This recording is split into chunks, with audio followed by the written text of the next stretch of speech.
All the second stage tanks now pressurized. Astronauts report it feels good. T-minus 15 seconds. Guidance is internal.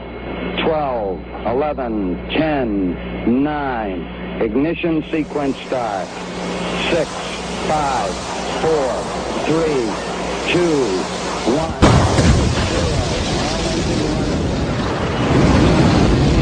Like a furry torpedo to the jugular. This is Honey Badger Radio. Radio with bite. Hello and welcome to HBR Talk 400, a hodgepodge of follow-ups. So this one we've been talking about some different things over time that after we discuss them, new information or new happenings, occurred or came out or whatever. So we're going to be looking at a series of news stories. We're not going to go through and read every word of each one. I'm basically going to get the conversation started on each one by reading part of the story, and we'll go from there. And I am your host, Hannah Wallen, here with Nonsense Annihilator, Lauren Brooks. The personification of perceptivity, Mike Stevenson. Double yo. Richard the Lionhearted. Hello.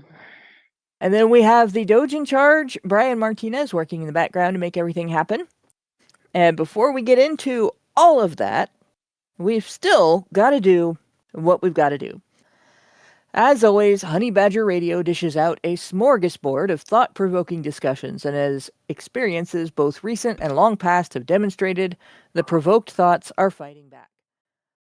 And they've made it clear that for people like us relying on third-party payment platforms like Patreon to fund our work is treading on thin ice, or building our house in the path of a rapidly growing wildfire. In light of this, we strongly encourage our supporters to switch at least their support for us to feedthebadger.com, the most stable way to help us out. And if you want to tip us directly instead of relying on any social media platforms tip jar, the link for that is feedthebadger.com/justtip. And as always, the same risk applies to our social media platforms, which is why you should further provoke the thought police by tracking our thought-provoking discussions on honeybadgerbrigade.com, where you can find your way to all of our content, as well as a link to feedthebadger.com in the drop-down menu at the top of the page. And with that, we will get into it.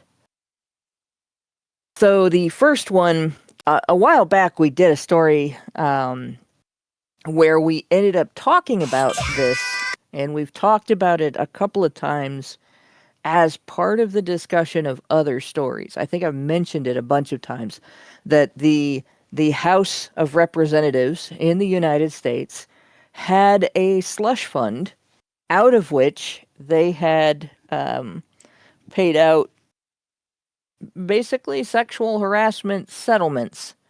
Now, just so people understand, if the representative has a bunch of interns at their office and some employees and so on, and one person in that group sexually harasses someone else in that group, they pay out of that fund, whether it was the representative or one of the subordinates. So this information doesn't tell us per se just yet who the parties were that were making the accusations, who the accusations were made against. We only know that instead of investigating, getting to the bottom of it, and ensuring that the behavior would have consequences, or making false allegations would have consequences if those occurred, they just paid settlements instead. And, occasionally some people were fired, but mostly they just paid settlements. So that is where we are here. Get this video out of the way because it is actually unrelated. House lawmakers doled out more than $338,000 in taxpayer funds from a so-called sexual harassment slush fund between 2007 and 2017, according to data released by Representative Nancy Mace this week. The figure is higher than previously known, but a much lower portion of the 18 million total paid out in response to workplace complaints on Capitol Hill than had been rumored. So this slush fund covers other things besides sexual harassment. They paid out 18 million in workplace complaints. Right? Besides sexual harassment, there can also be discrimination. There can be workplace injuries, somebody getting overworked, somebody actually experiencing an injury due to something like a slip, trip, or a fall, which is the most common type of injury people have in workplaces that aren't. The actual most common type of workplace injuries have to do with driving, but unless you're driving for the representative, most workplaces where it's not driving, it's slips, trips, and falls, right? So those kinds of things, pay differences, like they have somebody that's getting unfairly discriminated against in their paycheck. But I think I said in the past, more than once. It may have only been once, but I'm pretty sure it was more than once that I've wanted to see this list, and I would bet you that there would be names from both major parties on it. Well, what Mace put out there, she had confirmed 4 former legislators, and lo and behold, there is a Republican, a Democrat, and a Republican. So 2 Republicans, 2 Democrats on that short list there. All 4 were previously known to have faced sexual misconduct accusations. So they paid to make accusations go away, all 4 of them. 2 Republicans, 2 Democrats. Right? And then we have the numbers, right? And each one had thousands of dollars. All 4 were included in the House Ethics Committee's list. 2 offices on her list were not previously known. That was another Republican, another Democrat. And this name's interesting because this is not a man's name. Carolyn McCarthy, who reached an $8,000 settlement. So we get a lot of accusations against men. We don't necessarily know, right, if they're true or false. And if they're not investigated, then it's never determined whether they're true or false. Don't get as many accusations against women. Usually it's very difficult to make an accusation stick against a woman unless you have evidence. So that one's probably more likely to be a solid accusation there. But it must not have been a major one because, or it was made by a man, one or the other. And she had the smallest payment of any of these listed. We're looking at double and triple digits here, and then 15,000 here, and she had 8,000 as her payment. And since she died last year, it's hard to tell. There's not going to be an investigation, right? Alexander has said that the payout was a former staffer who was fired. Basically, somebody on his team did something to somebody else on his team, and the someone else on his team got naughty complaints money. So this is where your tax dollars are going. That these politicians, these people who are above you in their own mind, right, above the law, are taking your tax dollars, putting them in a slush fund, and then anytime they do a bad, they're paying to make it go away, so other people don't know that they did a bad. I mean, that's their big thing. We have Senior Sticks gave us $2 and asked, what do we get on the 400th stream hand? We get a hodgepodge. We get Hannah's been looking for more information on each of these things and couldn't make one whole show out of any of them. And so we're just going to talk about all of them tonight, or as many of them as I can shove into this show. So there's your situation. There's another bit to this too. Here we go. All records. It's not selecting what I want it to select. So, why is it doing that? There we go. All records prior to 2004 were destroyed, which tells you everything you need to know about how long this has been buried. So the only information we have 1,000 pages from 2005 on, or 2004 on, but everything before 2004, there were payouts then, and this has been going on for a long time, but we don't have that information. We can't get that information because it's been destroyed.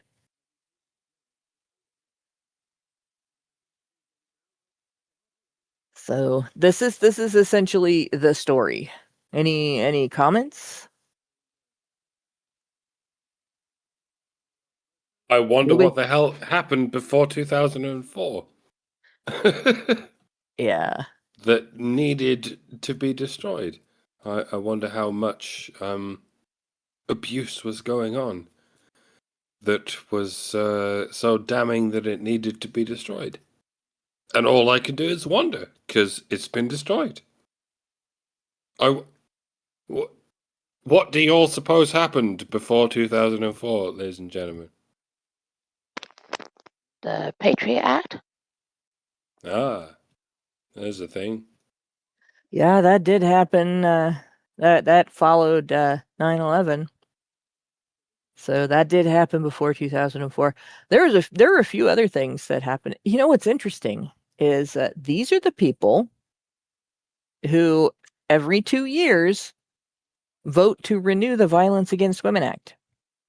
Right? So if you're at work and one of your coworkers claims to be sexually harassed, the repercussions you face are dramatically different. In fact, you can go to jail if your coworker accuses you of sexual harassment. If they make a criminal complaint, you can be jailed for it, and you will be treated like you should be jailed for it unless and until you can solidly prove that no, you shouldn't. And even then, there will always be people in your workplace and anybody who heard the news of your allegations that will still assume you must have done something to get accused, right? You'll never have the ability to just pay for what they get paid every year. That's nickels and dimes, right? Pay lunch money out, and then it goes away, and you never have to hear about it again.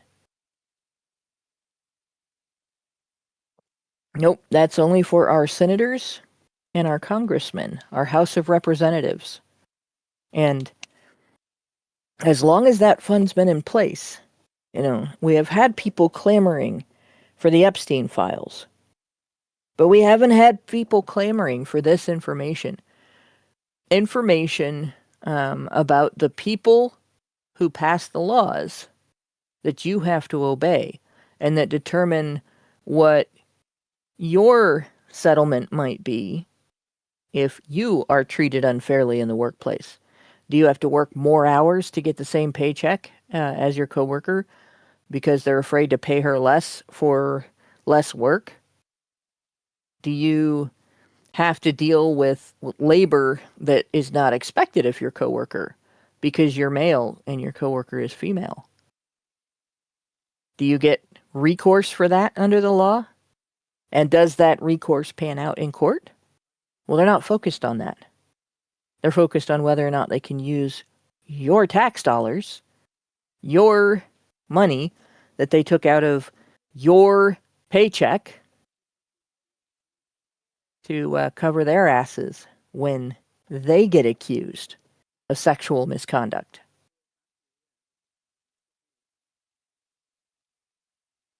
So, no, we don't have the full list, but it's coming.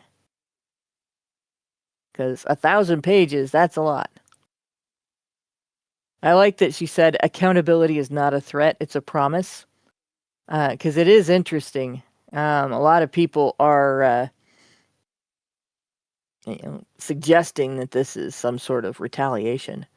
Interestingly, by the way, retaliation is one of the things that somebody was accused of. So, yeah, Office Congressional Workplace Rights Report is probably what it's going to look like, and that's what this all came out in previously, and yeah. Since a very large chunk went to sexual misconduct claims, I want to know what the rest went to as well. I know there was at least one that was somebody somebody got retaliated against and got paid for that, meaning that they got paid for something else, and then the representative that had to pay that out retaliated, and they got paid for the retaliation too. So that would be called an abuse of power that the representative engaged in. Retaliating against a whistleblower is an abuse of power. So you got people in Congress. Obviously, we know about other abuses of power, but this is quite an interesting. Like I said, keeping track of it. So that's the first thing. The House of Representatives, that list that I've been demanding is coming, but we're not going to find out all of it. We're only going to find out what happened after 2004. And there must have been, like Mike said, there must have been something so bad prior to 2004. So more likely than not in 2003, that they just didn't want anybody to be able to find out about it. The next one, we have two news stories to go together here. This is Ilan Omar. Ilan Omar has gotten herself into a jam, and she's now trying to bluster her way out of it. She's trying to important her way out of it. So the earlier story, I hate these. It's never related to the story either. It's always some other thing. But so about a couple days ago, this came out and I noticed it, and then my attention was drawn to this one yesterday. This has to do with the food stamp programs, right? So I don't know if you all remember a program, if you were from the United States, called 1877 Cars for Kids. Yes. Yeah. Yes. It's still all over the place. Really? Cars for kids. Uh-huh. Are they Yeah. still getting donations? And it turned out to Yeah. be a giant scam. They're not Mhm. helping get cars for kids. Mm-hmm. No. They are sending their kids on vacation to a foreign country.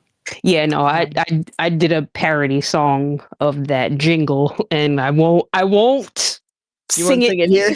No, because it's nah. You get the channel taken down. Yes. This is a very sanitized version of events. What I just gave you is in a highly sanitized version of events. But if you look it up and attach the name scam to your search, you'll find all kinds of information.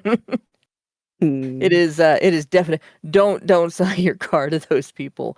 Don't donate your car to those people. They're not doing what they say they're doing, and it's been demonstrated, very clearly demonstrated. But this was kind of like that in a way. So the gist of this is Ilan Omar pushed for legislative changes that made a particular type of fraud with regard to food stamps much easier to achieve. It killed a lot of oversight, right? So she personally was responsible for encouraging that to happen, and it did happen. And then she also was involved in this Feeding Our Future nonprofit that has now it's been convicted of wire fraud. So Amy Bach, the founder of Feeding Our Future, was convicted of wire fraud, conspiracy, and bribery for masterminding a scheme that falsely claimed to serve millions of meals to children while pocketing federal funds through bogus food sites and shell companies. She's in custody awaiting a sentencing hearing. So she's started to find out after the fuck around portion of her life, but the other shoe in the find out process hasn't fallen yet. But obviously, Ilan Omar is being asked about this. Her name came up 6 times in this trial because of communications between herself and this company. So this email chain, the subject line was "Help with USDA Food Program." And she looks like she's ready to smack a bitch. But her Meals Act loosened oversight, and especially during the pandemic, right? And caused it to be easier for this to happen. So now this woman, that stole all this money, was able to steal considerably more before getting caught than she would have been prior to that act. So that's the first thing to know. And like I said, she is multiple times mentioned in this case. So she has now been facing questions. The first thing she does is fail to show up. She failed to show up last week to a hearing of the Minnesota Fraud Committee on the case. So they sent her a letter demanding she turn over correspondence.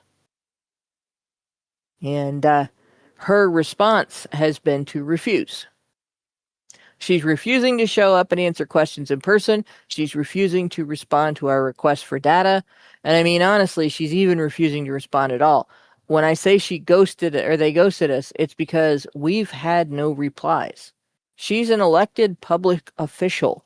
She should at least want to share with the public how her office was involved in this, and I think taxpayers deserve that. Right?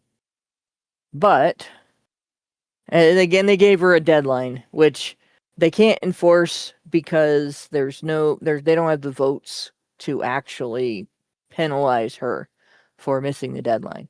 So she's aware of that. So she failed to comply. So on the 5th, this comes out.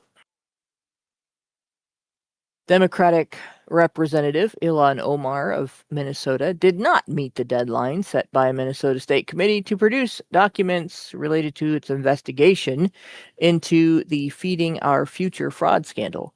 The House Fraud Prevention and State Agency Oversight Committee of Minnesota took a vote on Tuesday to subpoena the Congresswoman, but failed, falling short by just 1 vote.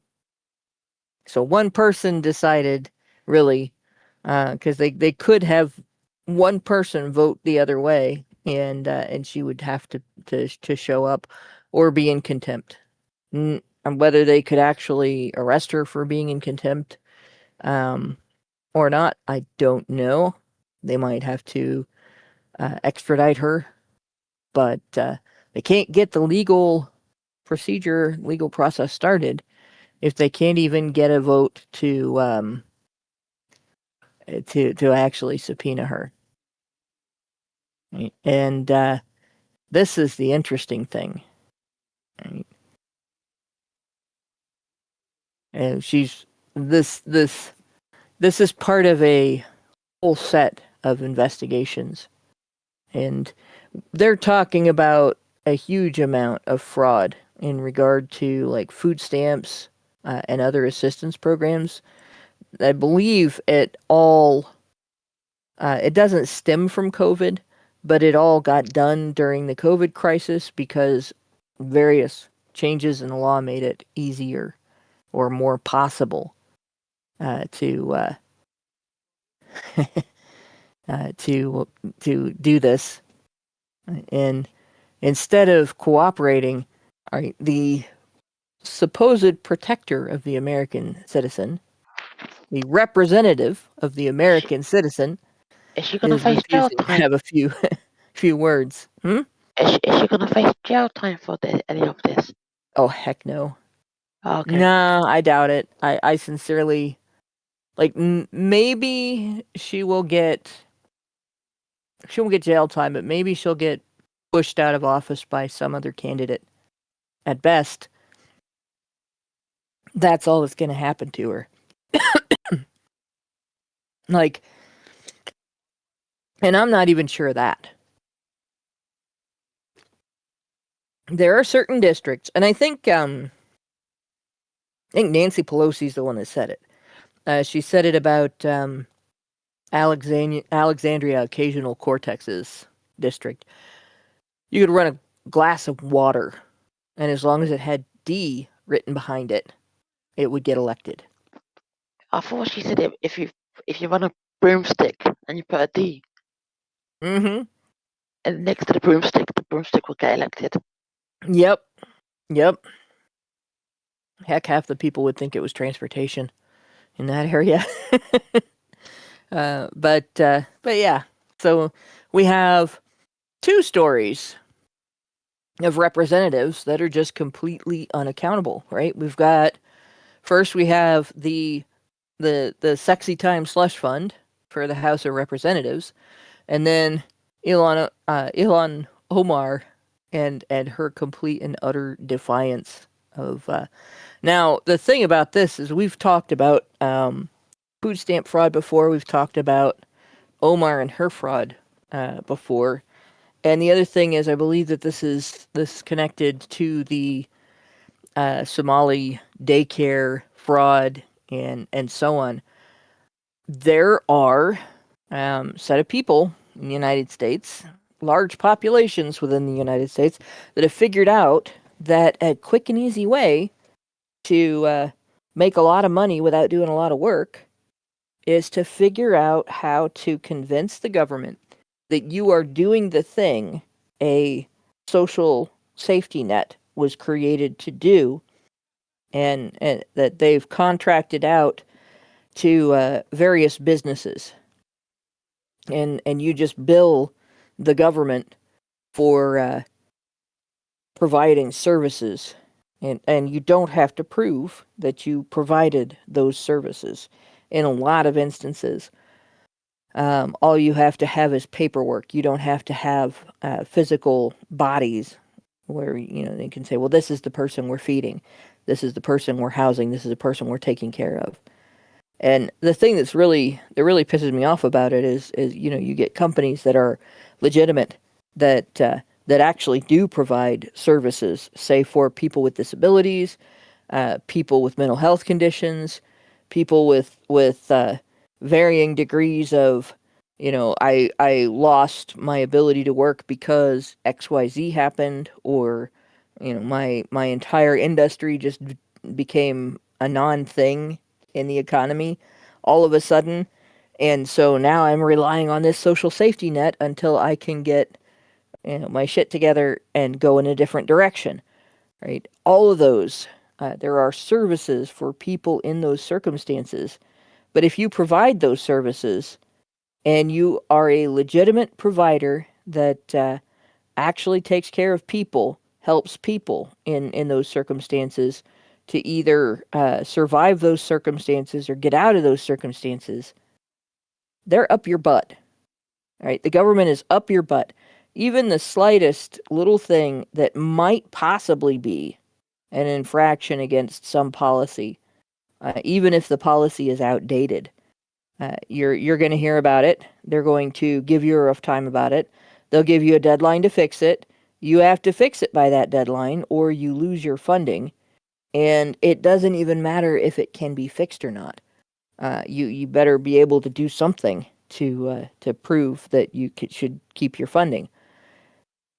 But if you have somebody like Omar on your side, you can fleece the government for hundreds of thousands to millions of dollars, and then nobody's allowed to ask questions. If you ask questions, you're sexist, you're a misogynist, you're a racist. You hate children. You're just trying to starve them. But at no point do you get any answers. We have Richard Beer has pointed out. Look at how many PPP loan scams that there were. All kinds of companies materialized overnight during that program. Yeah, Feminist Frequency got one of those PPP loans. I thought they weren't a company no more. They got a PPP loan. I remember looking that up. That they were on the list of feminist organizations that got funding from the U.S. government. And when I looked at what kind of funding they got, that's what it was, COVID relief, which is what those PPP loans were. Was it to pay for herself wedding? I don't know. It doesn't say what it was for, other than that it was COVID relief, which she got married. Yeah, she married herself. Oh, I wonder how much that cost. I mean, how do you pose with your partner? That's going to be quite an interesting. The wedding photography alone had to be a fascinating experience there. He said it was weird photographing herself, her marrying herself. Yeah, that would be. I don't even know what I would try to cover there, because it flabbergasts me. I mean, I'm sure I would figure out a way, if she made a big production of it, but I'd feel silly the whole time. I don't know how she did that without feeling silly. She wore like a white dress, and all her friends and family were there, so that's bizarre. That's coddling someone's mental illness. Like, that is. Oh, Richard Bier says she had a wedding-themed birthday party. Like, I don't know. See, that's beyond me. I don't even want to do parties on my birthday. I just want to chill at home with my husband. That's it.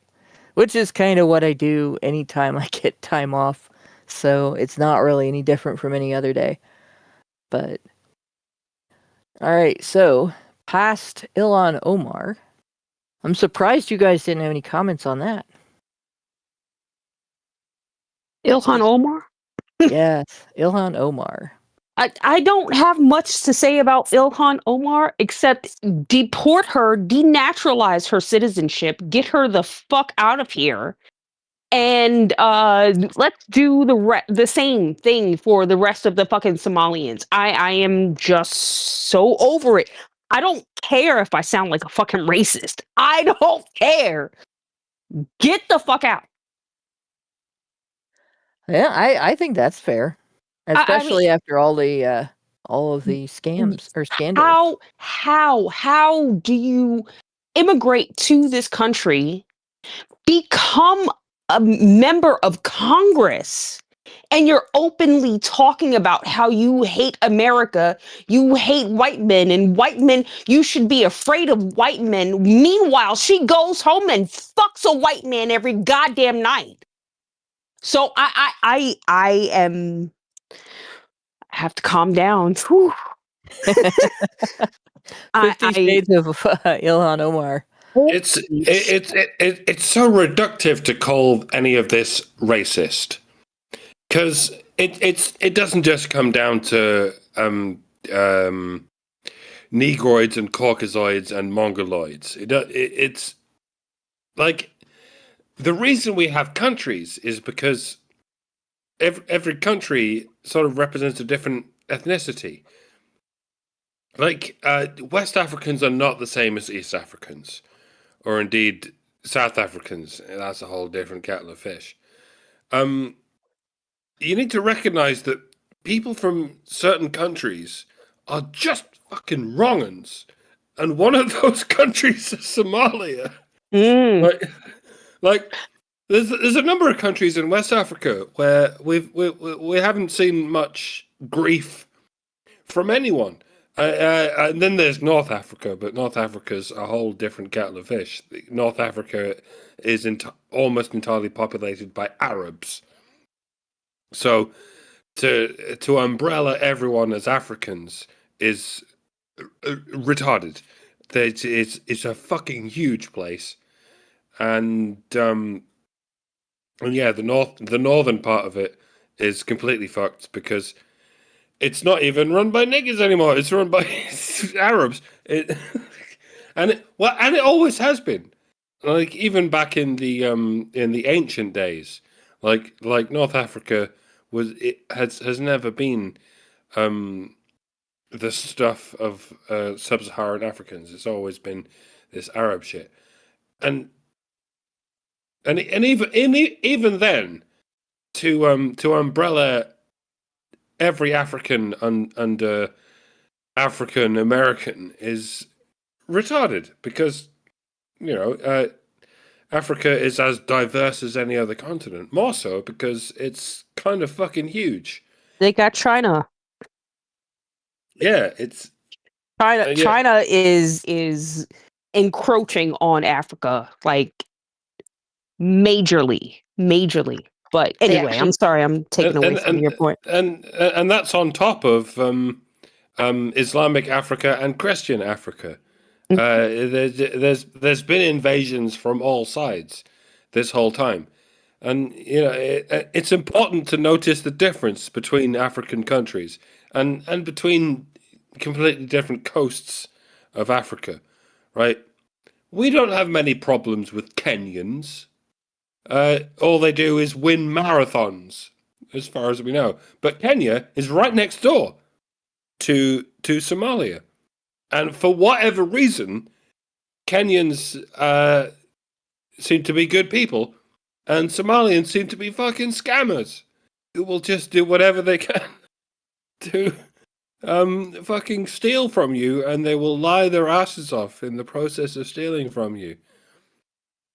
And does this sound racist of me? Yes, it probably is, because the Kenyans and Somalians are different races.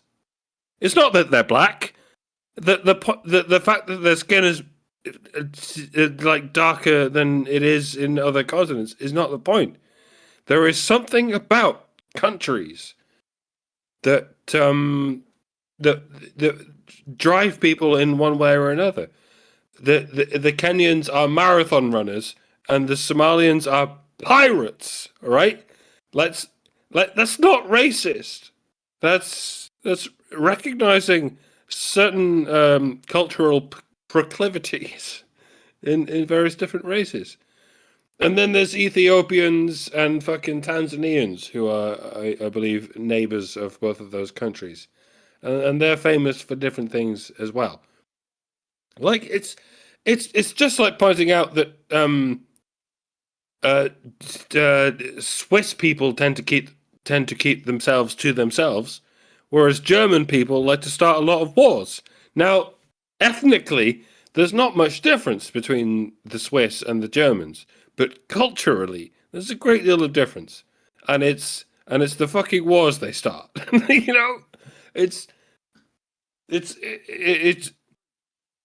It's a simple observation, and it's not racist. It is xenophobic. Now, there's an important difference between racism and xenophobia. Like, we don't hate you just because you're black, any more than we hate the Germans just because they're black. We hate the Germans because of the fucking wars, and we hate the Somalians because of the fucking scams. All right, it shouldn't be difficult. It's like hating Indians because of the scams. Well, you should be hating on the Bangladeshis and the Pakistanis as well, because they're just as bad, if not worse. That's what I'm saying. Thank you, Richard. That was the point you were trying to make, right? Yeah. Yeah. Yeah, that's fair.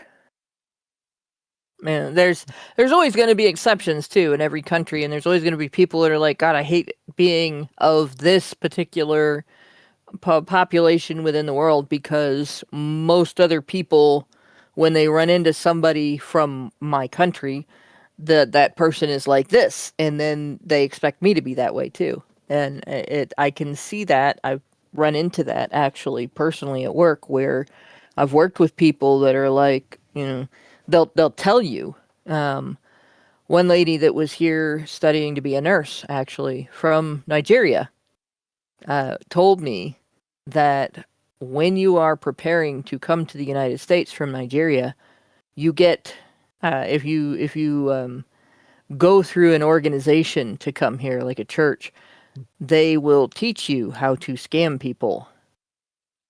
And it's not necessarily the Nigerian prince scam, the email kind of scam, but things like I shouldn't have to do that task because in my country it is considered sacrilege for somebody like me to have to do that task. And like me could be a woman or a man or a married person, an unmarried person, whatever it is.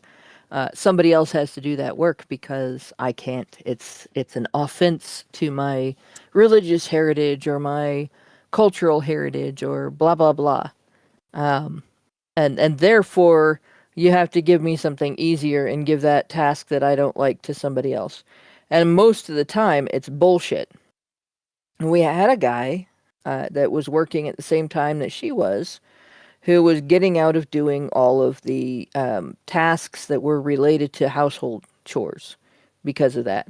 And he said, "Oh no, in my country, men don't do that kind of work. Only women do. I don't know how to mop the floor.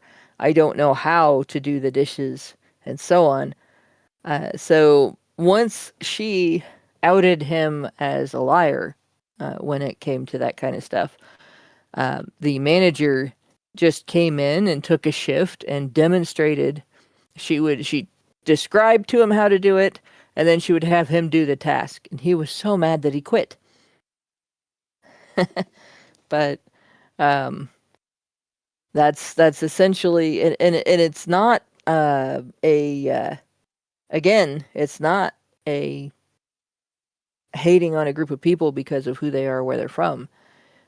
It's simply a fact of life that when you're in a country that's different from your own country and your culture is dramatically different and so do they, and people have been browbeaten into, I must accommodate this person because this person's demographic has historical victimhood points, and so I'm not allowed to argue with them. And I can get accused of hate, and I can get fired from my job, and I can get sued and all kinds of things if I push back on this at all. You can get away with all kinds of shit. And that happens here. And I think that's what Omar's trying to do. Look, I have all these historical victim points. You cannot question anything I'm doing, and therefore it doesn't matter how embroiled I am in this horrible scandal of taking money from the taxpayers by taking advantage of programs that were intended to help the taxpayers and then using them to enrich themselves instead of helping the taxpayers. It doesn't matter. You can't say anything because my victim points are going to be my shield. If you criticize me, you shall be accused of infection with the isms and the phobias. Except that's oh, sorry, and go that's ahead. why Go ahead. and that's why there should never be a female president. Yep, exactly. Because misogyny is one of the biggest isms and phobias out there, right? But people are getting ism and phobia accusation fatigue. And it's starting to not matter if people get accused of at least not racism or things like Islamophobia or homophobia, or not supporting civil rights when actually what's being alleged is closer to you don't support rights that don't exist, and we're only claiming them because we can use our victim points as a shield for your criticism that we're claiming rights that you don't have. But yeah, so that's the situation. And I do think that a lot of this is, it's victimhood as a shield, and I think the public's getting tired of it, and I don't think it's going to work for her for very long. So this one is about jobs. Right? I don't know if you guys remember, during his first term, this pipeline, the Keystone XL pipeline was started, and a huge number of jobs were created. And they were working in full force when the election occurred, and Biden took office. And almost immediately, one of the first things he did was to shut this down and take away all those jobs. So this. Go when ahead. he signed it, he said he didn't know what he was signing. Oh, Biden didn't say. Said he didn't know what he was signing to shut this down. Yeah. I'm calling bullshit. I believe it was to actually destroy something that Trump created. I think he knew. I think he knew damn well what he was signing. Was it before the dementia took hold, or? See, this is the difficult thing, right? I've known people that were so crazy or so moody and so out there in things that they said or did in the past that when they got old, if they developed senile dementia, you'd have a rough time being able to tell, because the behaviors they engage in that would normally alert someone to senile dementia are like their norm. And I would say that about Joe Biden. It's hard to tell when he stopped just being a run-of-the-mill, your average fucking dumbass, and became a demented senile old man. Because he was already a pathological liar, and he would forget the lies that he told. So his storytelling was always really inconsistent. He wasn't very smart. He didn't have any self-control. He was actually really racist, like actually racist, not isms and phobias, allegations racist. He was really vocal about it during the 90s when he was trying to get his crime bill passed. And he's the one that actually uttered the line that was often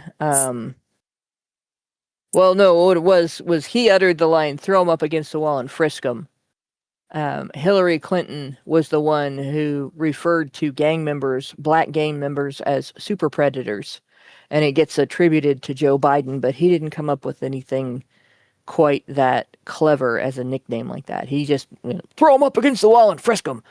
So he was very much for stop and frisk, and its effectiveness is kind of questioned on one side, and on the other end, it's as a you can do this. Its effectiveness is discussed in terms of like, yeah, you actually catch people if you can do this, but if it's a routine thing, then it starts to become a problem. You start to harass people that clearly have nothing to do with what crime happened in the neighborhood. So I don't know. With his attitude and the things that he's said and done, it's really hard to tell. He could have been senile in the 90s. Yeah, it almost seems like wasted effort to throw our shade at any politician, let alone an 80-year-old politician, as many of them are now, because we can point at them and say, well, they don't know what the fuck they're doing. They're just signing whatever papers they're told to sign. They're just saying whatever the teleprompter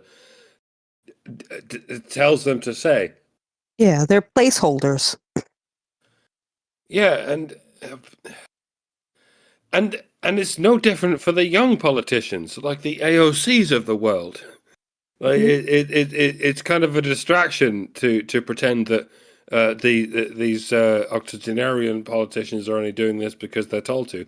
Well, the fucking 30-something-year-old politicians are only doing what they're told to.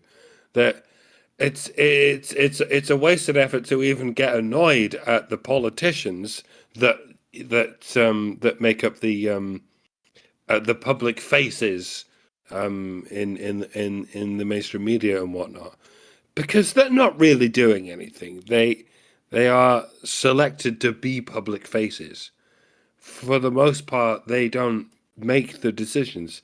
The spin doctors behind them make the decisions, and as it always is, and as it always has been, it sort of it does. It wouldn't matter if it's a fucking chihuahua in office. It would be obvious at that point that the chihuahua is only barking the orders told to it by the spin doctors behind it. And yeah, like I say, it almost doesn't matter.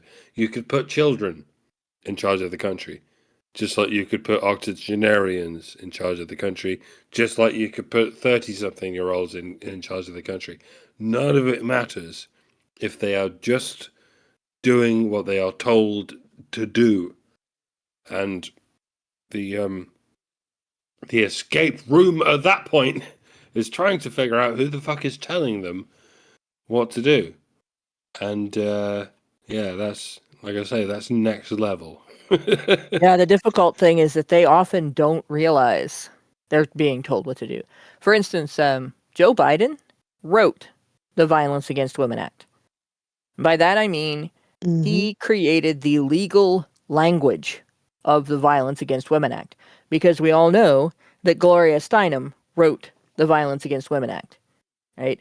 The National Organization for Women and other feminist organizations told the Democrats what they wanted in the Violence Against Women Act over and over again over the course of like 20 years. And then dumbass Joe Biden came along and put it in there and got it passed. And of course, the other congressmen voted for it because it was what they wanted all along. They wanted something that would give them the power to take away more due process rights. They just didn't want to take responsibility for penning it. And once it's out there, once it exists, and they can vote for it, and they can say, well, we were told this was to protect women, protect the women. It'll all be good, right? We will now vote for this on the word of the individual whose legacy can be lynched for having created this. Once people figure out what a pile of shit it actually is, 50 years later, after he's dead and gone, and most of them are also gone, although the younger ones may have 50-year careers in Congress if America doesn't wake up and start maybe not having incumbents keep office for that long in Congress. But in the meantime, we get dipshit Joe. He did that one, the crime bill, and there was a third bill. I can't remember what the name of it was. But all three of them attacked due process in various ways. Was it and all of them. Was it which one? The three strikes you're out bill? I believe the three strikes was California legislation, not federal legislation. But if it was in federal legislation, it would have been in the crime bill. But there was another bill that was separate. Like, there's two politicians that feminists got to that did real dipshit things. One of them, there are many other ways in which he seemed very, very intelligent. And he still did one of the most dipshit things ever done in the history of American politics. And that was Ronald Reagan, who is a hero of the Republican Party, but he's the guy who ushered in no-fault divorce And no-fault divorce is the reason why a woman can cheat on you, lie about it for 10 years while you're supporting your child that isn't your child, and then divorce you and get alimony and half your shit. And oh, by the way, child support, because you are the reputed father of this child, and you've been supporting this child for 10 years without asking questions. So the judge can now name you the father and demand that you pay support. But you don't get visitation because you're not the father. Right? And that was Ronald Reagan.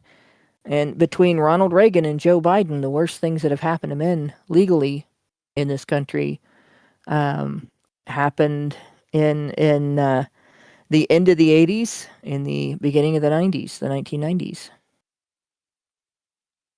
So, and both of them ended up with some version of senility when they got old. Ronald Reagan was a victim of Alzheimer's disease.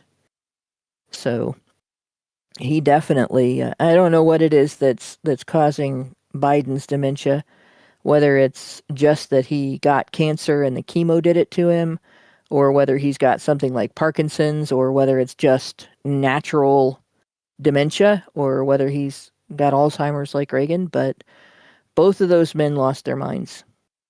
And just the difference is Biden didn't have much of a mind to begin with. But in the meantime, this is good news. So most of this is about numbers regarding oil and gas prices and everything. But I believe that quite a bit of the construction that had taken place during the Trump administration was dismantled. What they didn't dismantle, they left in place, and it's just been let to sit and may need repairs. So they're going to need men to do those jobs. They're going to need men to build. They're going to need men to repair.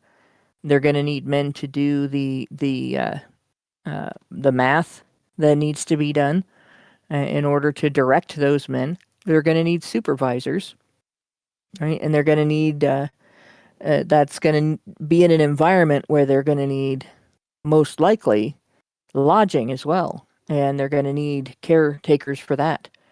So, there's going to be jobs created by this, and then the oil prices will go down. After it's done.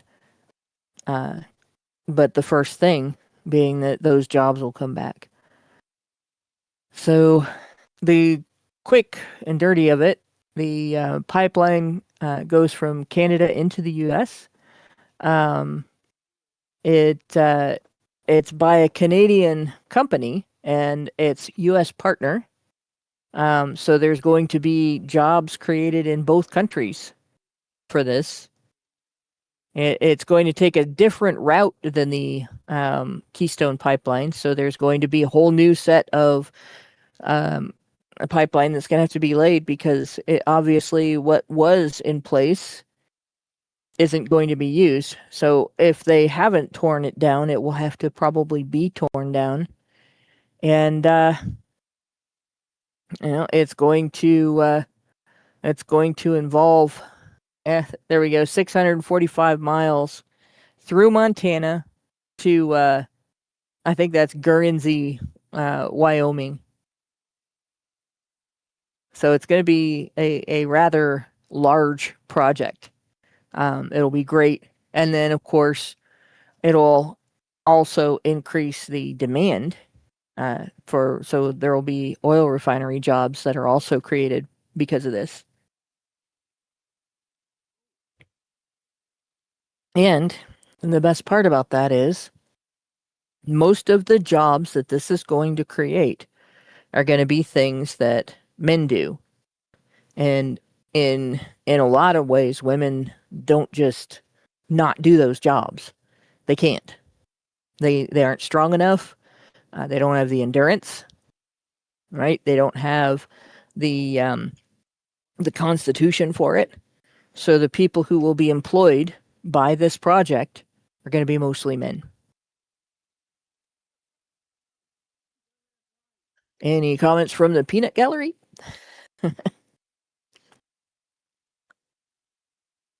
Not as of now. I think Mike is going out to smoke again because. Okay. So there won't be any annoying dance TikTok videos on the oil refinery. No, probably not. With their masks on and while the patients are in the background suffocating. No. That won't they aren't gonna have time for that. If there are videos put up from that workplace, somebody's probably gonna get fired because I'm sure that quite a bit of what they're doing is gonna be proprietary. It's I like mean, a obviously, security risk. yeah, there's a security risk, exactly. Mhm. They'll have anything that they put out on video is going to be very curated, very cultivated, and it's not going to just be randomly. If somebody just randomly puts out a video, they're going to get in trouble Oh, because that's infrastructure and it's a target. there was a Chinese nationalist that got arrested for spying for China in the UK. Oh, that's Recent, interesting.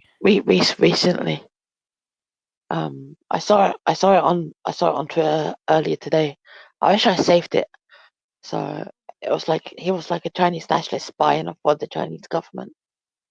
Mm. You know, we've got spies here doing the same thing too, and we've had some quite a few incidents where the public has actually been witness to it and wondered what the hell the government is doing because they hadn't stopped it fast enough. Like the balloon, the balloon guy that went across the Oh yeah. halfway across the country before they Oh stopped him. yeah, yeah. Yeah, and of course, there have been. I mean, Swalwell was involved with a spy, like personally involved in Bang the fang, yeah. bang fang. He bang Yes. banged, bang fang. Yes. Not to be confused with Fen Fen, although I bet he did have a bit of a heart attack when he discovered that he was caught. But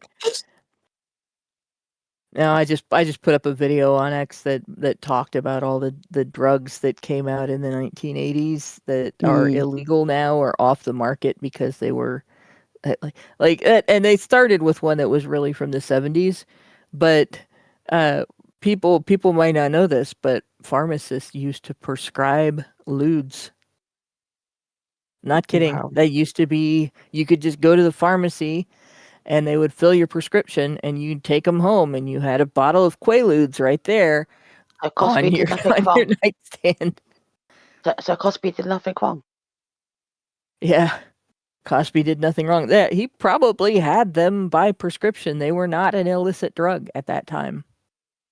They were right there on the market. Oh, we have a super chat. OIC and Wowie gave us $2 and said, "Hello, what did I miss? Who's the fourth guy?" Richard's been on the show for like the last 2 months? 3 months. 3 months. See, even I'm not all the way back. We also got Meredith G gave us $5 and gave us said HBR Talk 400, honey for the Badgers. Congratulations on 400 episodes. Thanks for all the thought-provoking conversation. And yeah, I didn't even think about it, but 400 is a lot. So when we talked about this before, I believe at the time that Biden shut this down, I think I might have gone off because there were a lot of industries that had closed. There were a lot of job losses because of COVID at that time, because it was 2021. So in 2020, the shutdowns started, right? Remember, people couldn't go grocery shopping at certain hours during the day. Stores reserved certain hours for people with vulnerabilities, like having a whole bunch of them in the store together wasn't just as problematic. And you were expected to pick a point person in your house that did all the shopping, and everybody else was supposed to stay home. And so many people were transferred to you work from home instead of going into the office. Obviously, my job didn't change. in that way. I want to But work they, from home. yeah. I'm so sick and tired of these people. I want to work from home. Sounds like such a wonderful option, right? Like, God, and there's some there's places that never went back. yeah, yeah, yeah. I mean, that's what it. That's what happened. Like, COVID exposed just the inadequacy or the. I'm looking for a word that I can't think of, but it's just too much. Like, if you can sit at home and do your job, then no, we don't need you to come in and work. But I don't know, whatever. I'm just saying that I would like to. I want to sit on my couch. I want to work in my pajamas, right? Yeah. Like, if I could go to work in my t-shirt and pajamas every day, or sweatpants or whatever, I would so happily take that. Yeah, and Um, see, that's and a lot of people did. yeah. And then you also had people that went on unemployment, and Mm. they changed the unemployment system so that it didn't just pay half of what you were earning before you became unemployed. It actually paid 100% for a lot of jobs and then some. And so there were people that earned more money on unemployment after they raised that unemployment for COVID such a high amount. Um, they earned more money on unemployment than they did on their jobs. It's like people that worked at fast food joints, much more money on unemployment. They had a minimum amount, like essentially they treated it like a universal basic income. Yeah. And interestingly, people couldn't afford anything. Right? They still ended up in debt. They still ended up relying on their credit cards.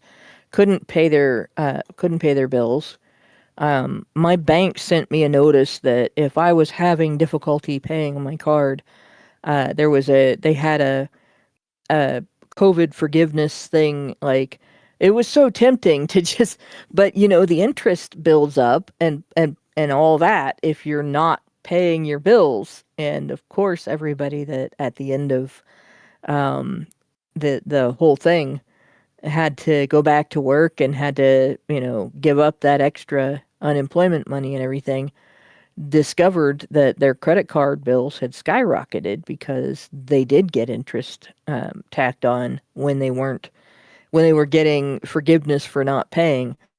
The debt wasn't forgiven, just well, you didn't pay this month, here's the extra interest you owe on the whole thing, rather than the amount minus what you would have paid. But in the meantime, a lot of places just went belly up. The factory my husband was working at, just that one closed, and it was partly because of COVID, and partly because of the plastics fire in China. The material that they used, it was a plastics molding facility, and they actually did molding for. They made baby car seats for a company that is owned by China.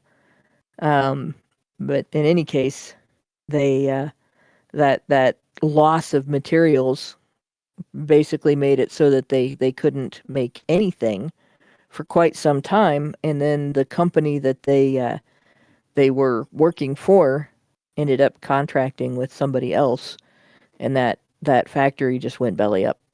So he had to find a different job, and there were a lot of people in that position. There were several companies here in the Dayton area that went belly up because of all of that, and so a lot of job losses. Right, a lot of people pivoted from $20 and $30 an hour factory jobs to $10 to $12 an hour fast food jobs. And so it doesn't count as a job loss because they're still employed. They just lost half their income, right? And so you end up in a situation where the economy is hit, but you don't see what really happened.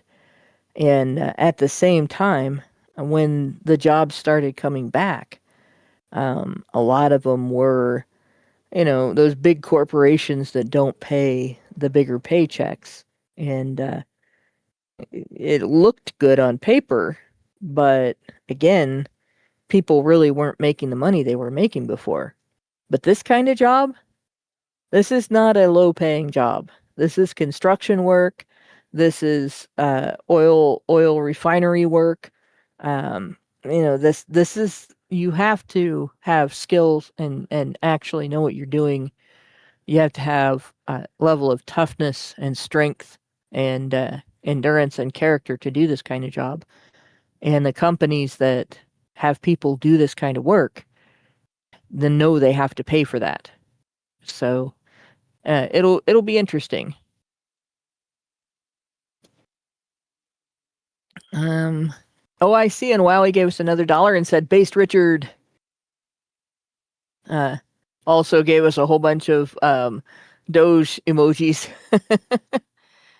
By the way, for all the people congratulating us for making it to 400 episodes, bro, we've done over 2,000 episodes. We're pretty close to 3,000 at this point, and I know because I've been archiving this shit. Yeah. With that, has it been that many? It's been HBR Talk doesn't have that many episodes, but Honey Badger Radio altogether, if you count all the different shows, does. Yeah.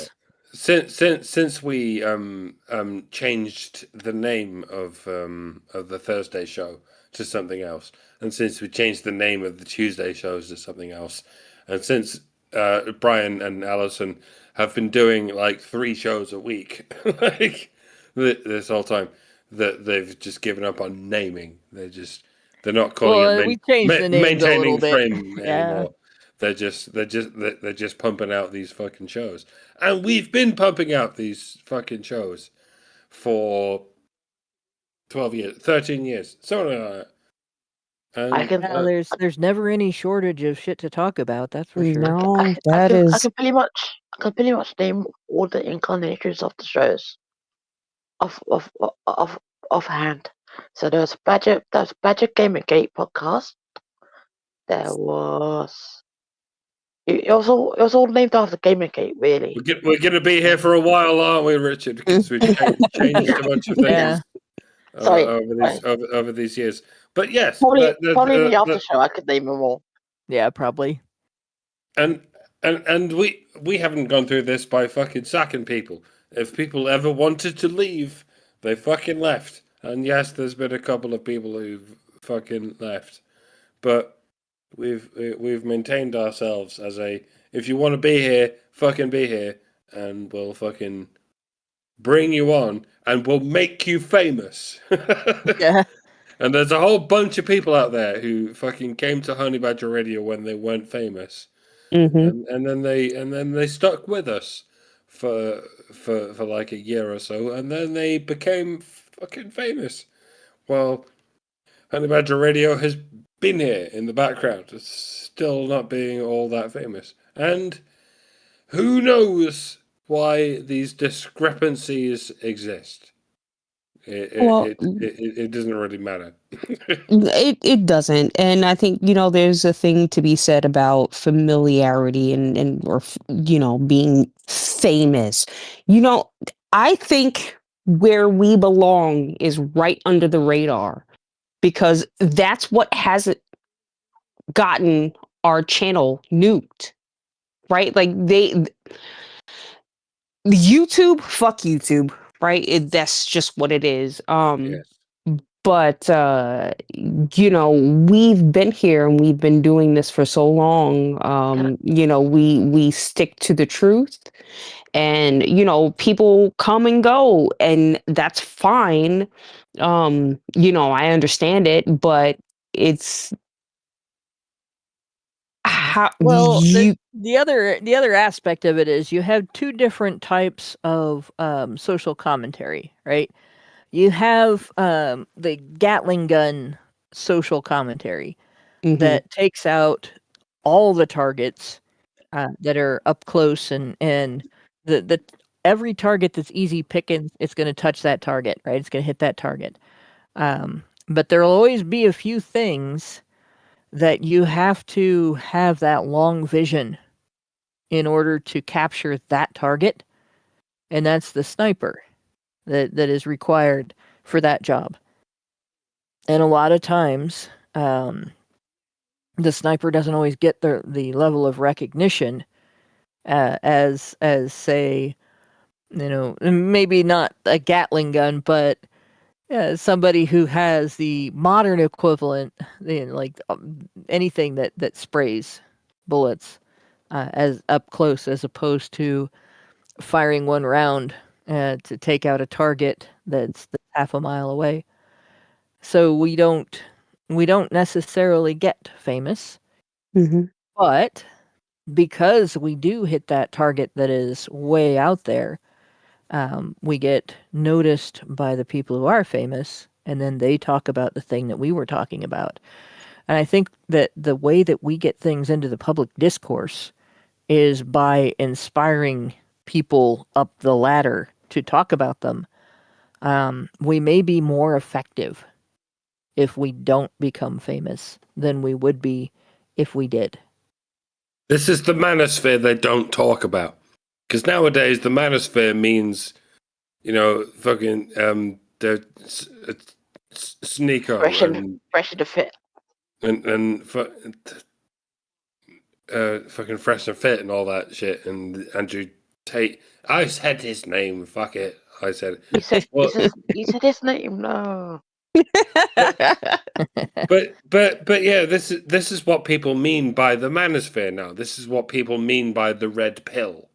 Right. Because they don't know what they're talking about. Yeah. It's because this is what the mainstream media are pointing to and calling the manosphere. Mhm. These filthy rich fucking dating gurus or what? Yeah, I'll tell you what though. The reason that they do that is because if they can create that association, right? If they can say, well, when people talk about the manosphere and people talk about men's rights, they're talking about Andrew Tate.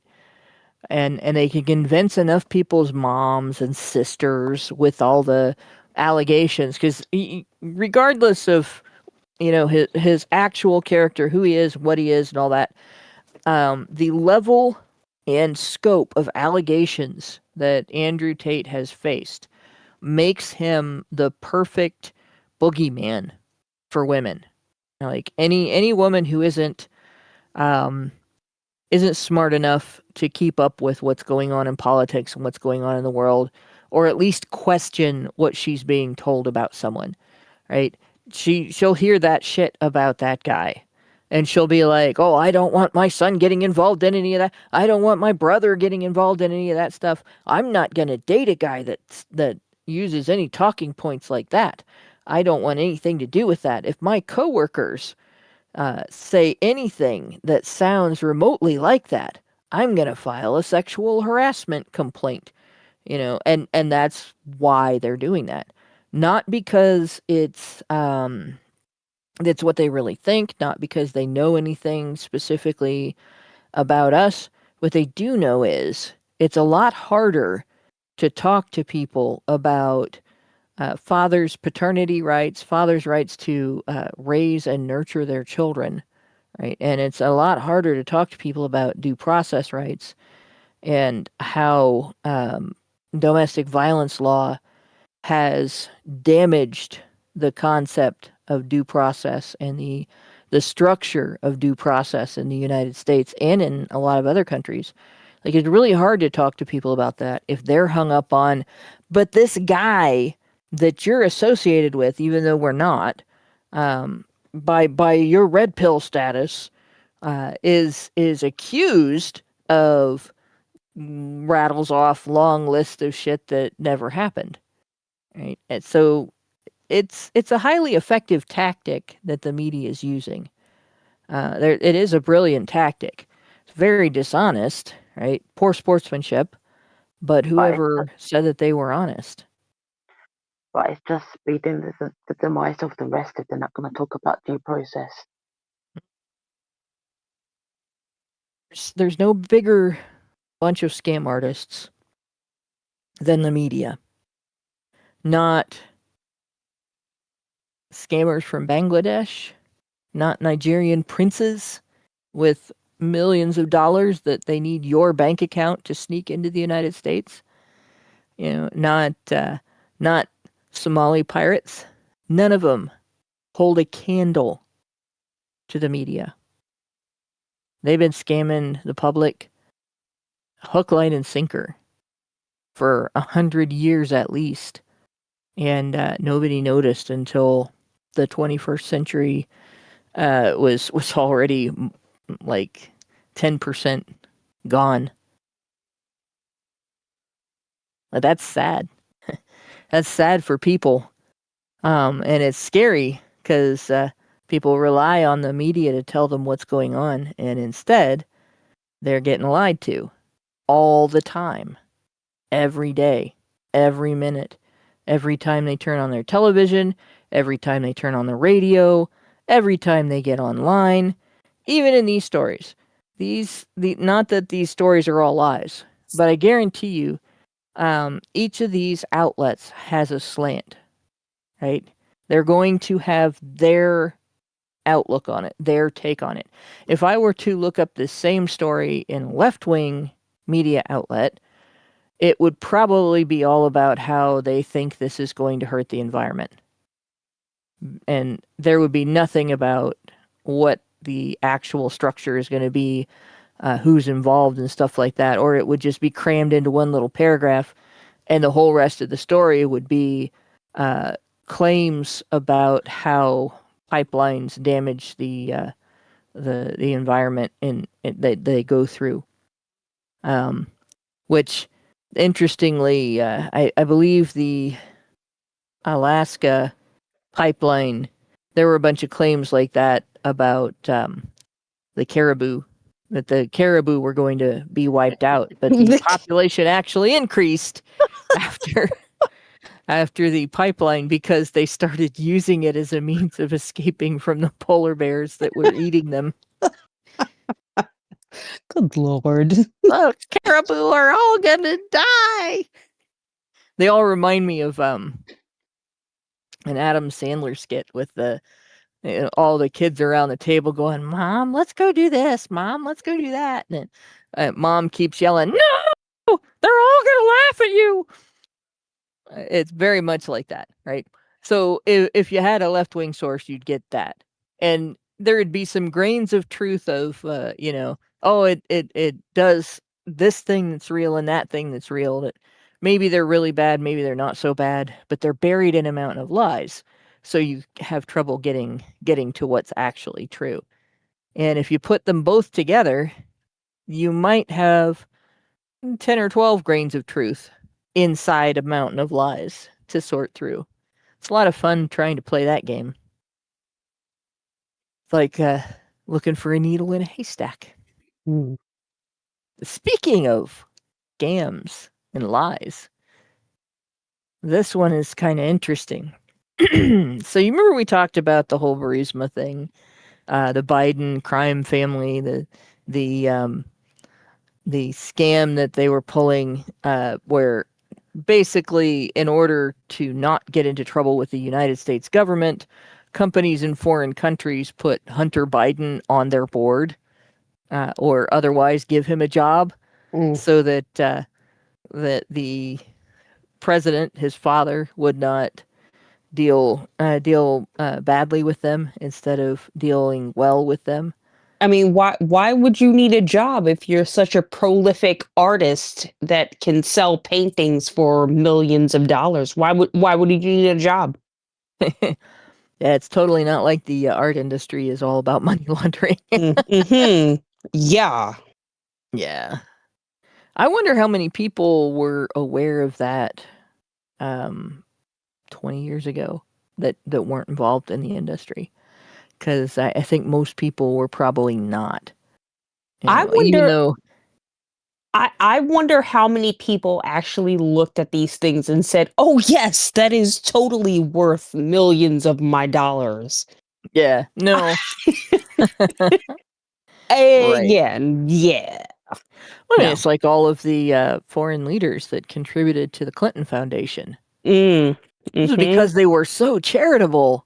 Yeah, they were trying to do some good in the world. Those guys, Yeah. totally. No, what they ended up doing was funding Chelsea Clinton's fucking wedding. Uh huh. Uh huh. It's called money laundering, Mhm. and yep, and that's what we've got here. So the U.S. intercepted Ukraine government messages, which of course means that we were spying on them, which is what governments do. They're spying Mhm. on us too, so it's fair play.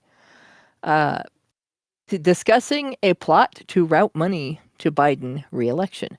What were they routing money from? That thing that we were discussing. I don't know if it's going to mention it in the story, but I know I saw it in a couple of other places. USAID, here it is. USAID U.S. AIDS again. involved in Strikes routing the again. money. Yeah. Jesus Christ. So USAID, for those that weren't here a few months ago when we were talking about it, was essentially the government's uh, money laundering, like their middleman. Mhm. You know, and they had all of these things that they funded. That you go into foreign countries and they start teaching the women there to accuse men of domestic violence. I'm not kidding. We showed several examples where they go into foreign countries and start teaching the women there to accuse the men of domestic violence. Um, and then, under the guise of AIDS prevention, they went in and no, not giving any education on how to avoid infection through things like careful selection of partners, controlled abstinence, use of birth control. Nope, just cutting off part of your dick. How has this not been recognized as like a feminist um not camp, but and not indoctrination? I'm losing my words. I'm sorry, guys. I'm Like a feminist project? yeah, basically yes. Simplest way to Because put it, because that's all that it is. yeah, here's how that works. So let me see if I can actually open up another. I think I might actually have it on my page, my Twitter page. How do I fucking get to my profile? There it is. All right, media, because I just sent this to somebody else. Oh, I didn't post the full version. So let me see. Wonder if I have a graphic I'm going to show you here, but I have to figure out how to open it online because it's not actually online. So that's what's going on right now. And I think if I get the fuck out of IMP and close the window that has Twitter, I think I can actually show it to you this way because I downloaded it. If I have the downloaded version, I just have to make sure I have the downloaded or have downloaded the correct version because I have other versions of it. And no, I didn't. So just give me a second. But there is a history, and it goes through stages where it started out as one thing, and then it became another thing, and then it meshed with another thing and then became another thing. So this goes back to a much older HBR talk. One that the opener for it was disappeared by YouTube a while back for quite some time. And that was the one where we talked about cultural Marxism and feminism and how they intersect. So what I'm showing you here, Frankfurt School cultural Marxism started overseas, not in the United States, but it came here with some of the Frankfurt School professors who are not professors but researchers, because it wasn't a school where you like go get an education. It was a school of thought, and but some of those researchers came to the United States to escape the Nazi regime, and among those was Herbert Marcuse, who became a professor at, I believe, Berkeley in California. One of his students was Angela Davis, who was a prominent feminist, also a criminal. But I'm not going to go through her whole history.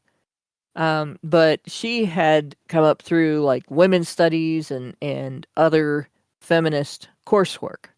And so Marcuse actually was the kind of the author, the original author of a lot of the ideas behind critical theory, the Marxist critical theory.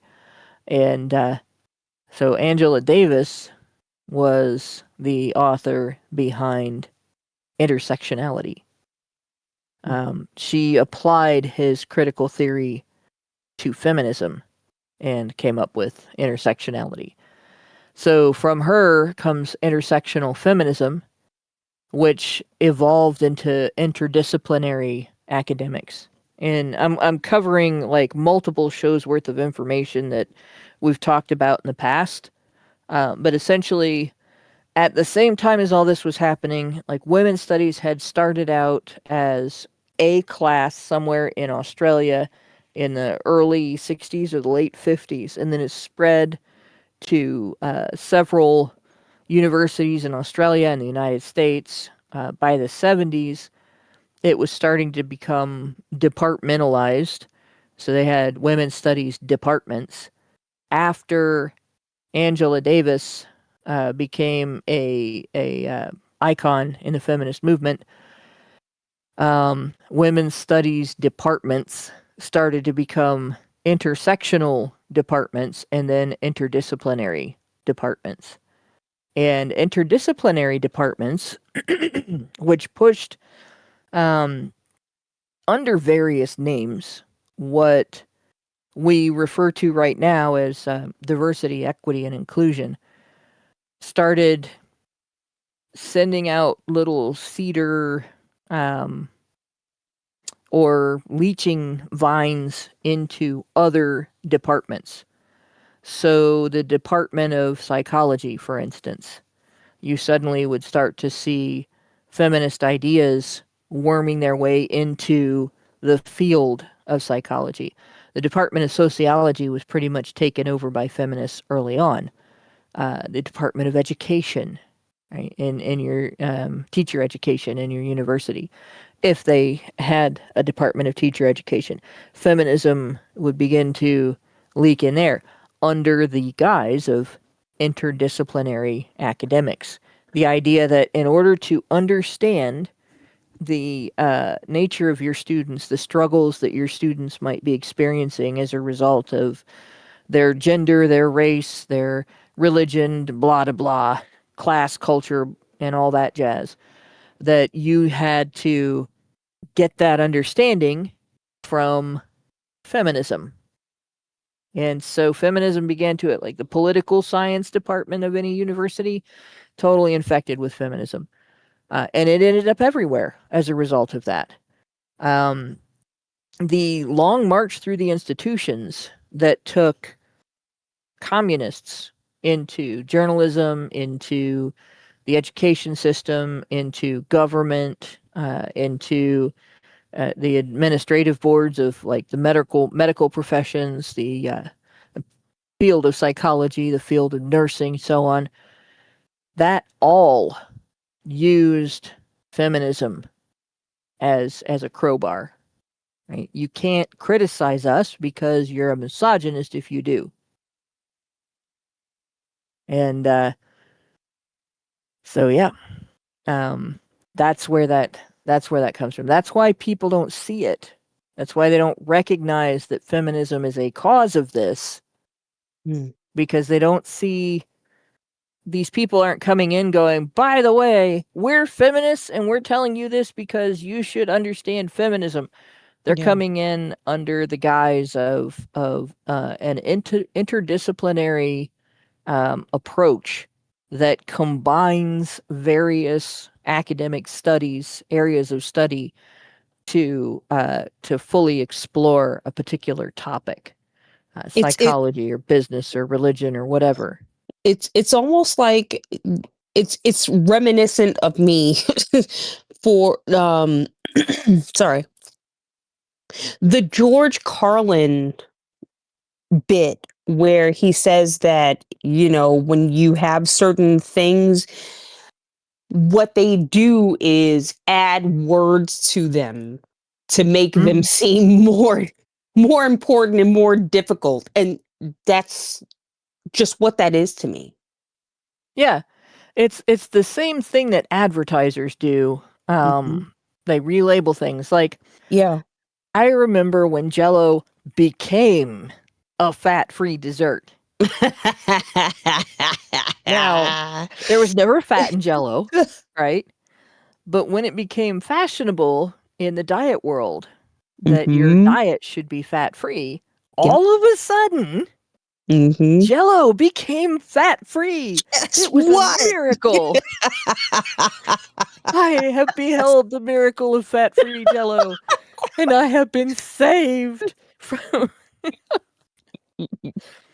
Granted, it still had sugar. Yeah, well, yes.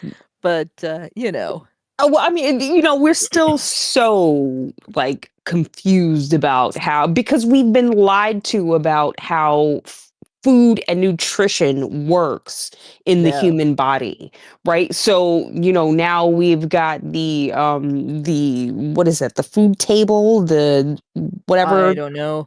It's upside down. So now the food pyramid.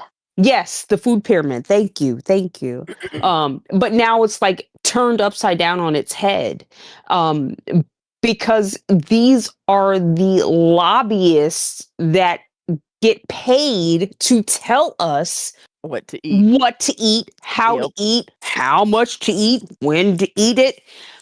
And it just it doesn't make sense. Obviously it doesn't make sense, because look at how unhealthy this country is. Yeah. I mean, Richard Gere has pointed out, by the way, cotton candy is also fat-free. It's entirely made out of sugar, but it is fat-free. That is true. Yes. And by the way, I learned in the 20s, in the 2000s, the early 2000s, that Jell-O also happens to be completely free of hydrogenated oils. Yes.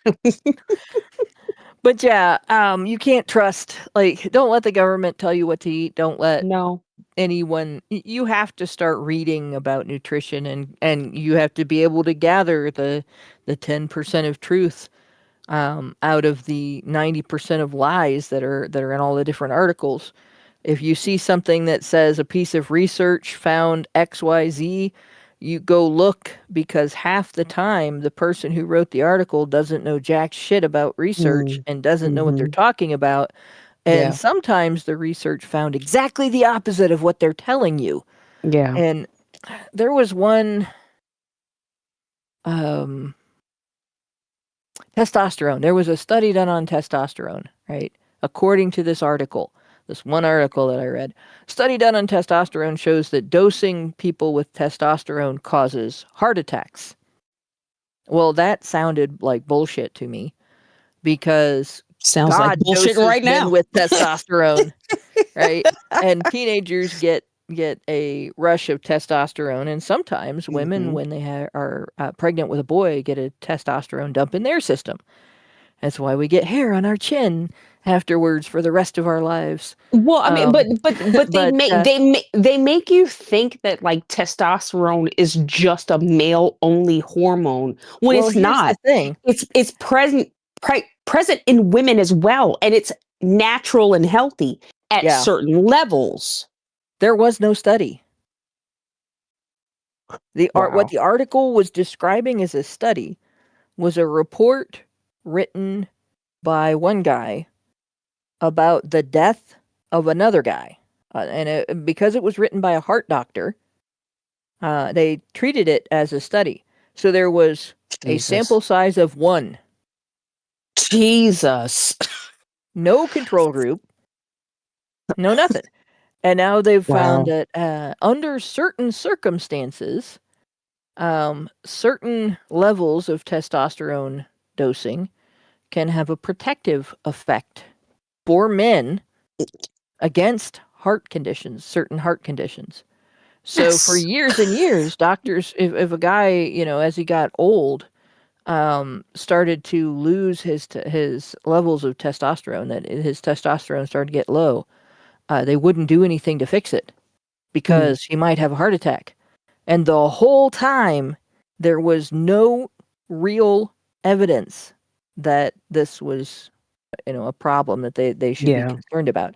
Now, dosing women with testosterone when they don't need it can be disastrous, and it can have severe effects on your heart because you're changing their hormones in an unnatural way, and it's actually really dangerous. And they'll probably find out years from now that giving men estrogen has some type of an effect that's equally bad. But yeah, it's some journalist somewhere failed to understand the difference between a study, like an actual rigorous study with a large sample size and a control group and evaluation and everything, and what is known as a case study, which is when you look at one example and you learn what you can gather from that one example. Does this seem like that the things that we know about this particular situation, disorder, whatever, work? Or are we wrong about anything? Is this an exception? Is this the rule? And so on. And then you look for things that maybe give you an idea of what research needs to be carried out and things like that. Or a therapy that worked with this person might be tried with other people to see if it was a one-off fluke or it works really well. But definitely not. It's not a study like people are thinking of when you say, "Oh, the study showed that blah blah blah." So, OIC and Wowie says gave us $1 and said, U.S. AIDS, a disease caused by the woke mind virus. Yes, it's contracted under the humanitarian initiative veil. Indeed. Indeed. So, but back to, where is it here? USAID and all of their money laundering. What we have here, and I think I'm going to summarize this because there's a lot to it, and I have 2 articles. But what we have here is the documents show that Ukrainian officials were looking at using USAID as a vehicle for laundering money that was not donated, but sent there from the U.S. As war aid. Jesus. And funneling it back into the Biden campaign as a campaign contribution. I kid you not. They're trying to figure out a way to funnel the money through USAID into the campaign because they wanted him back in office. Because they want more Gibbs. They want more money. Right, and they feared that Trump would end the conflict, and they would not be able to trade dead guys for dollars anymore. which is something that, and I think this, we talk about these things, everybody, we hear these things and we talk about them, but, we have a very layman's understanding of what is actually happening, right? So this conflict between Russia and Ukraine, um, I, there's so much more that happens behind the scenes that we just don't know. And so, we're looking at now Iran. Well, Iran was the biggest funder of oil to China and Russia. Yep. There is so much in play that we really don't understand, but everyone is so quick to make judgments when you don't have the information that is actually you're not one of the people in the room when they shut the door and there's all of the heads of state in that room. You don't have that information, right? So making judgment calls about what should happen here or what should happen there is just, you just sound stupid. Like, just stop talking. You're just talking just to talk. So I think the biggest problem is people have forgotten that Iran is our mess in the first place. yes. Yeah. Yeah. That everything that we're seeing today traces back to U.S. interference in Iranian politics, Yeah. going back to the early part of the 20th century. Not just, straight on, but also during the course of 2 world wars and so on. Like, all of the fucked up shit in the Middle East that has come back on the United States came from the United States interfering over there in the past. And so now what we have going on is there's no way that this mess is going to clear itself up, and we have no choice at this point but to deal with it. And I hope that the Trump administration is able to do that. Past administrations have just made the mess worse, prolonged the situation. And I'm not going to hold my breath with Trump, but if I was going to have faith in a politician, out of everybody, it's him. That it's going to be him. So as much as I want to complain and whine and say this is not what I wanted, it is. This is not the way that I wanted it to happen, right? But that's the woman in me going, well, we should have found a peaceful way to do this. It's like saying, yeah, you should find a peaceful way to silence the Hatfields and the McCoys. Exactly. They didn't stop until somebody started executing them for murder every time one of them killed one of the other ones. Right. It's like, how do you make peace with an ideology that does not want the Western world to exist? They do not like anything that happens in America, so we say they hate America. They do have that history to point at. Look what America did to us, therefore we have a right to do to them. I mean, listen, and I'm not going to sit here and say that we are, just not responsible for any of this, right? It's not going to go away because of that unless we make it go away. Correct. And I don't like what that means because in my mind, I'm thinking total annihilation, right? I don't like that option. I don't want that option. There are people, the society, like the people in Iran, they do not represent the leaders. The Taliban, they do not represent the ones that we just took out. They're not extremists. And how can you gauge even how much a person is extreme when it comes to that, right? Because the country is majority Muslim. They do not like the way that the Western country works. Like they do, it is incompatible. So how are you to say that? All right, well, so okay, all right. So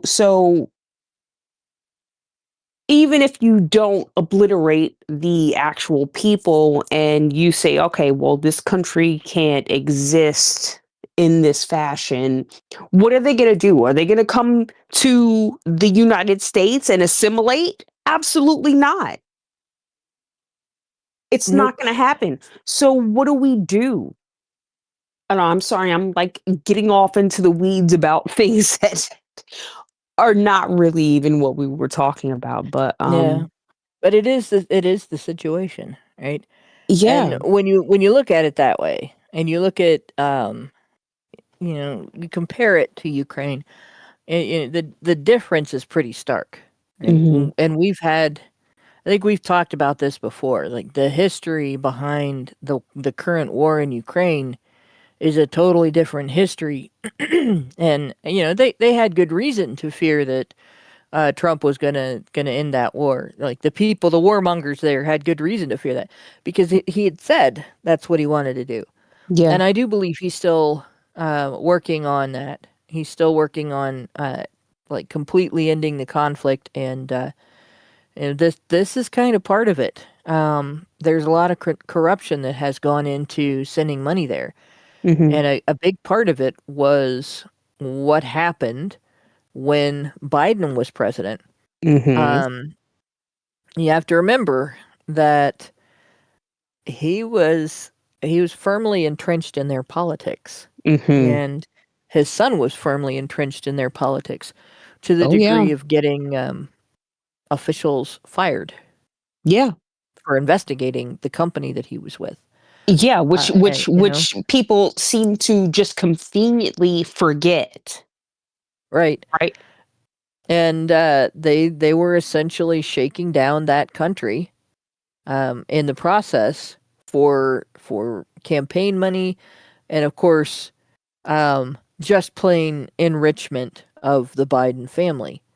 And as a result, we have these. Well, one of the things that I didn't find the documents that this article is about, but I went looking, and I did find a document. I think this is, yeah, here it is. So this is going to be difficult to read because of the way the text is. But let's see if the paragraph now. I believe CHS is the representative of the FBI, and it gives a name, but it's redacted, right?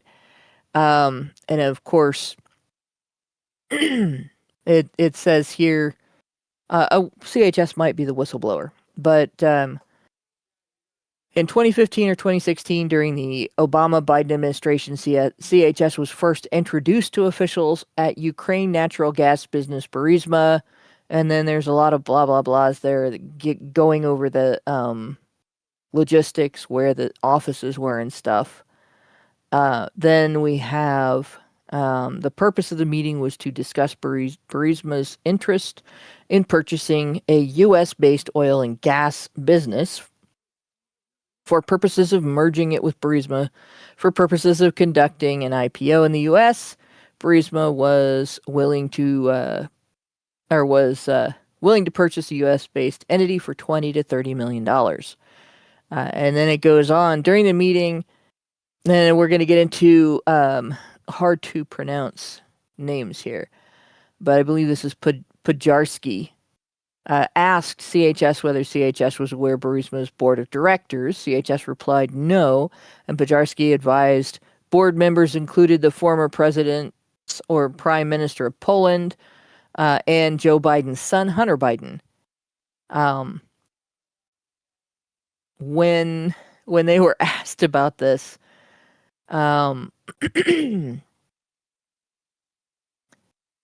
They said they hired Hunter Biden to protect us through his dad from all kinds of problems. And that was a quote. To protect us, there it is, through his dad from all kinds of problems. CHS was certain Pajarski provided no further specific details about what that meant. But then it goes on down here. No, it was up here. CHS asked why Burisma needed to get CHS's assistance regarding the purchase or merger when Biden was on their board, and Pajarski replied that Hunter Biden was not smart. They wanted to get additional counsel. The group had a general conversation about whether the purchase merger with U.S. company would be a good business decision. So essentially, he didn't know anything about the business that he got this job with. They didn't hire him because he had any skill or capability. They didn't hire him because he had any particular insider knowledge in the area that he could share with them, that they'd be like, oh, having this information will help us make these decisions. They hired him so that his father would not abuse government power to harass them. Yeah, it was pay for play. Right? Or worse, it was pay 1000%. to not be bullied. Yeah, It was shakedown money. right. They were being shaken down. Exactly. Which this is interesting. CHS told, this is another difficult name, but I believe it's Zlakevsky, that due to Shokin's investigation into Burisma, which was made public at this time, it would have a substantial negative impact on Burisma's prospective IPO in the United States. Zlakevsky replied something to the effect of Zlakevsky. Yeah, it is hard. Zlakevsky. Zlakevsky. You know, you're right But there. it's easier though if your mouth is not dry. I had a teacher named Chaplinsky when I was in school, so this should all be easy for me, right? But replied something to the effect of, "Don't worry, Hunter will take care of all those issues through his dad." Oh, Jesus Christ. Yeah, that's not corrupt. But then there's someplace else in this document where he refers to Hunter Biden as less intelligent than his dog. That's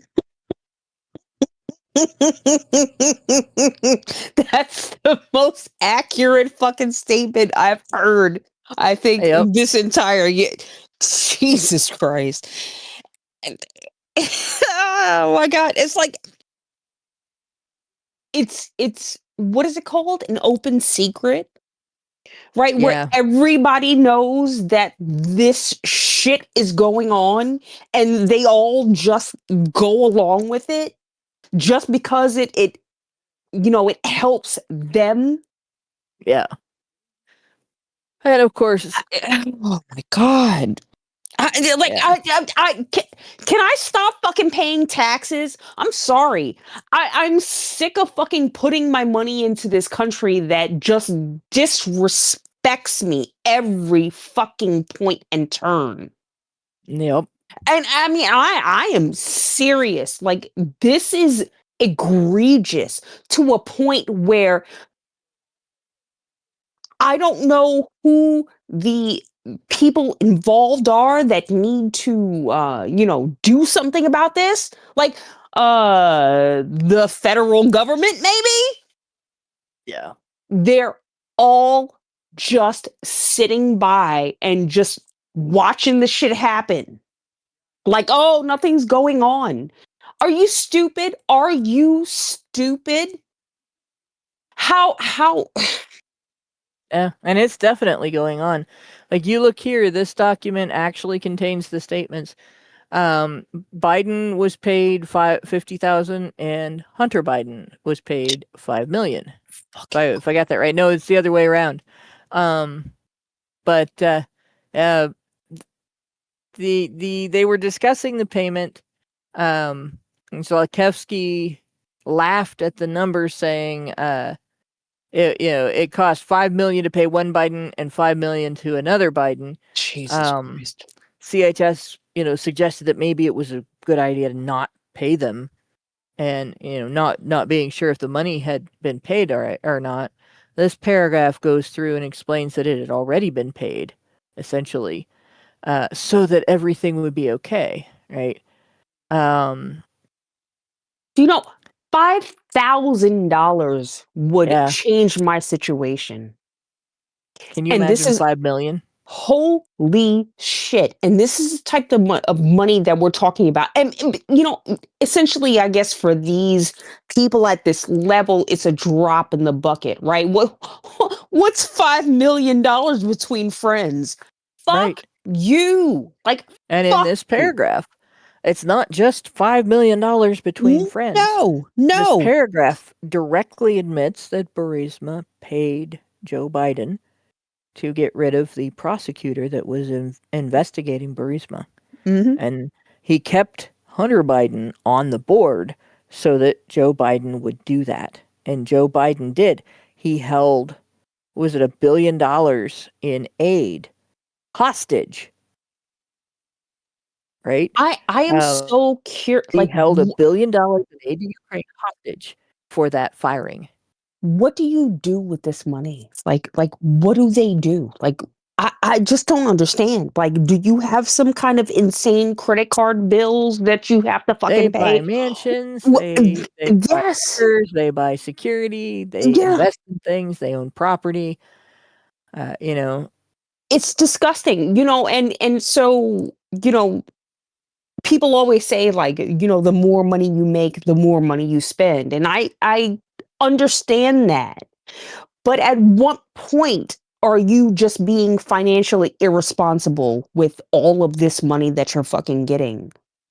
And trust me, I do not believe any of these people are being financially responsible with anything. It's fun money. They're just taking it and fucking blowing it. And they're looking at us in our face and saying, oh, you have to believe in this cause and we need more of your money because, oh my God, Russia's gonna fucking kill the entire Ukraine, which is fucking stupid on the face of it because most of the Ukrainian people are they are Russian. yes.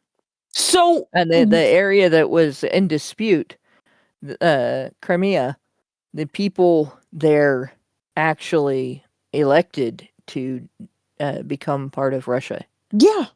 So it's Ukraine is basically fighting over territory that tried to secede from the nation that Ukraine became after the collapse of the Soviet Union. Before the Soviet Union, it wasn't Ukraine, it was the Ukraine, Yes. and it was that section, that segment in that direction. I can't remember what exactly the word means, but it's a segment of Russia. It was part of Russia before the USSR. So they're basically it would be like if we lost Texas, and then that little portion that sticks up and has a squared edge decided that they wanted to rejoin the United States, like 80 years later, and they said, oh no, Texas is gonna fight a war to keep that little segment. How dare you? The nation of Texas is going to drag this war out for years until you give up and make sure we can keep them. When actually all those people wanted was to go back to a nation that was their nation to begin with. Yeah. Like maybe they never wanted to secede in the first place. Right. And the fact that American dollars are being spent in other countries, that what are we doing? What are we doing? We're spending money to fight wars and I guess this is like part of the NATO thing, which is why we should absolutely not be in NATO. Because we seem to be the only country that actually pays into any kind of conservative efforts that they do. But why would we be sending money to either Russia or Ukraine? I don't give a Right. fuck which We one shouldn't it even be in is. the UN. Not No, any of those organizations. no, But no. but again, the UN was our baby. Thanks, Woodrow Wilson. Ugh. Yeah. So As far basically, as far as I can tell, the war between Ukraine and Russia was won by Russia. Like shortly after it was waged yeah. back in 2022, right? Russia took over the Donbass region, just like they took over the Crimea region back in 2014. Like Russia can just do that. They can just roll on into Ukraine. They can take over the Donbass region or anything. And from that point on, what we mean by the war is Ukrainian forces forcing men to go die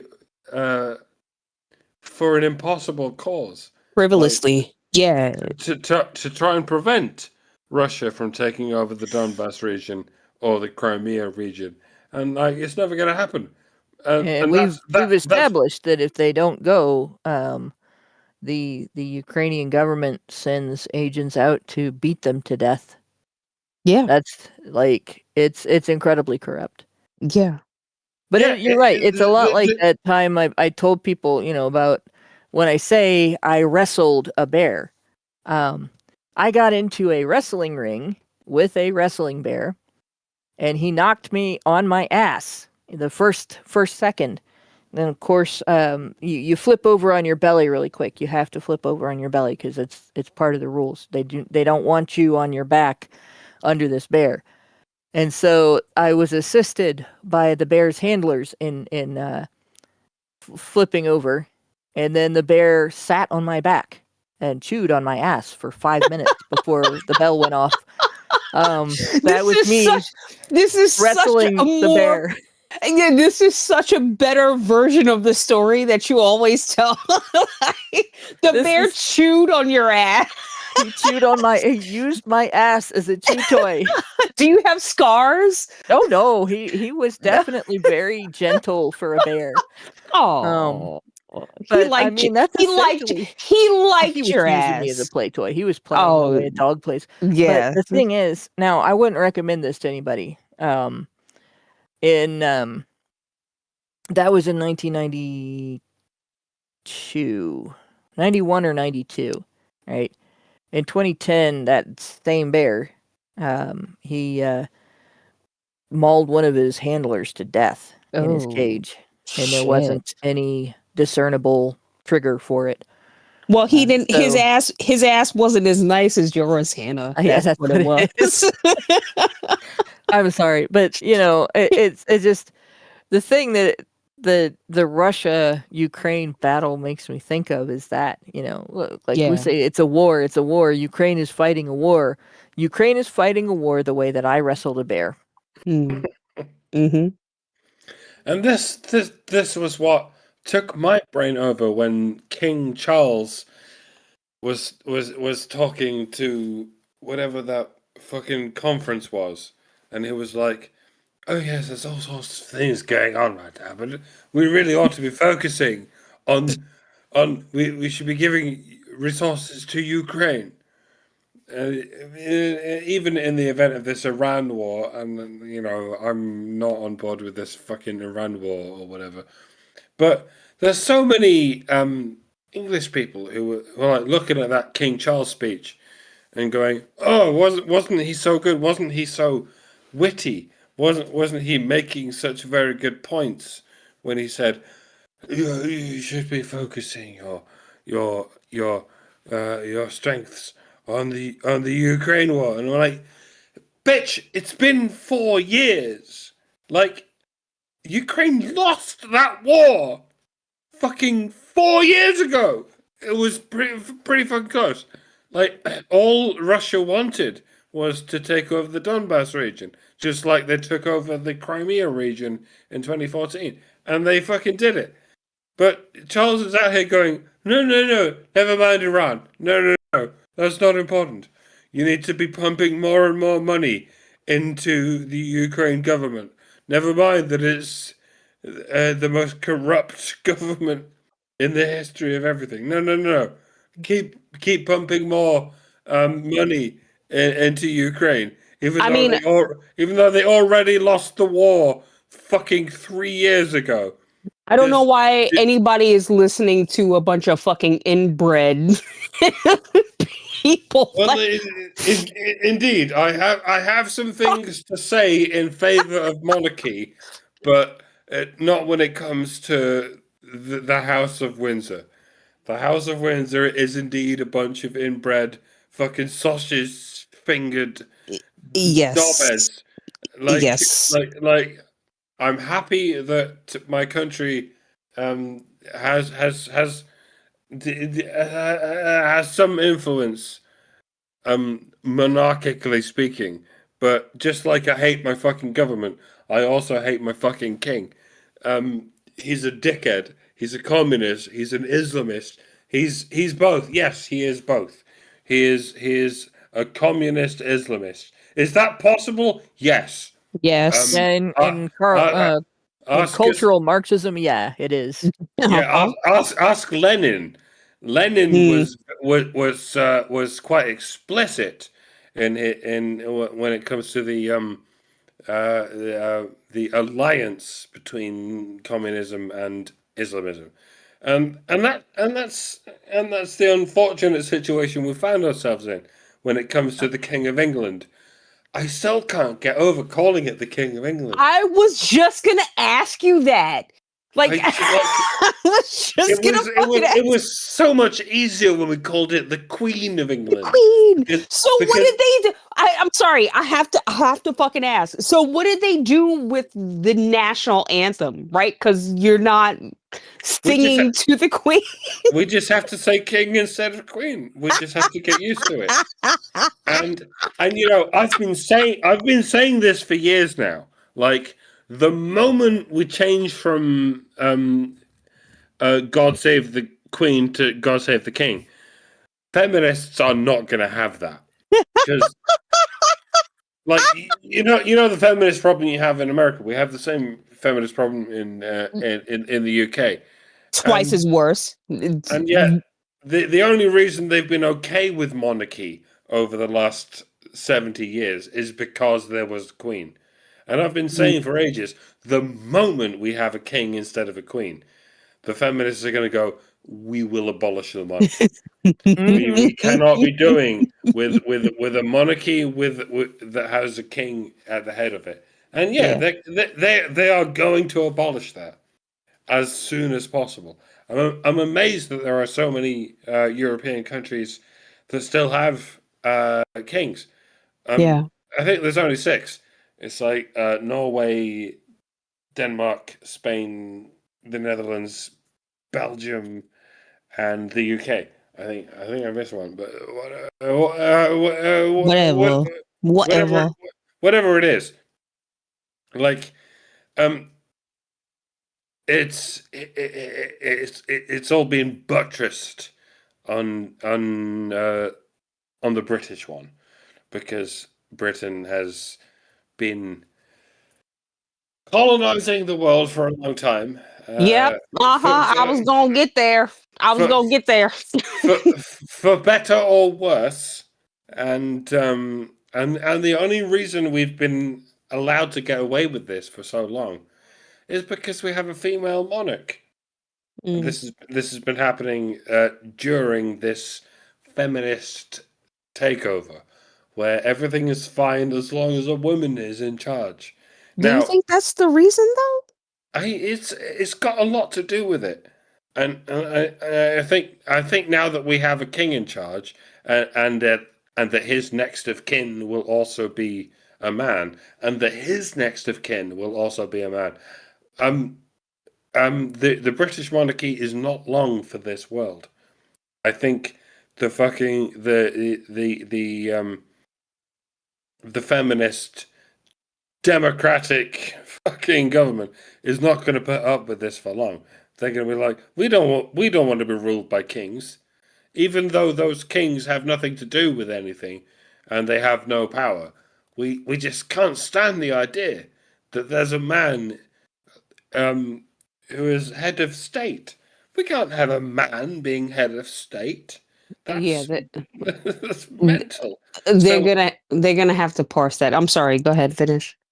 no, yeah, I mean, ever since the French Revolution, the rest of Europe has been walking on eggshells, sort of going, how do we how do we get through this existential crisis while still having royalty? Mm. And you know, the French Revolution is probably the source of all our problems. Yeah. Don't blame. Well- Can't blame it on the French. But so this is just something that I wanted to touch on. You know, being that we were talking about, you know, the British royalty and their colonization of almost the entire world. How can we sit back and be mad at Russia when they want to take back what they believe is their territory? And that's it. You know, I'm just gonna leave it there. Doesn't have to be a whole discussion, but you know, these fucking Brits, they which yep, fucking Brits, they colonized so much of this country, or it's this country, this world, that how can we like just ignore that when it's inconvenient? Well, It is at some point in history, people attempted to abolish kings and replace them with emperors. Yeah. This goes back to the Roman Empire, and indeed long before that. Kings were the thing for the longest time. And then people like the Roman Empire came along and said, let's do away with kings. Let's do something better, like emperors. And you can imagine how that went. It was even worse. Yeah. Well, it's kind of a valid point. You know, like you can't do something and then get mad at someone else because they also did it. Right. But at the same time, you know, the other end of it is it's not even just about Russia. It's also about the people in the area Yeah. that's under dispute not wanting to remain part of Ukraine. So there's like three parties involved, and two of them agree, right, that area should be part of Russia. So that's the deal. But what I wanted to highlight here is what we had in office, what we had making decisions about laws that would affect the lives of men all over the United States in the last 4 years was a family that was pretty much an organized crime family.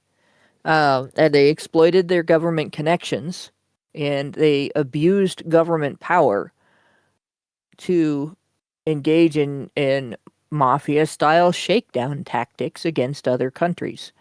And they used the U.S. aid program that we discussed a few months ago to do it. In some instances, this one included.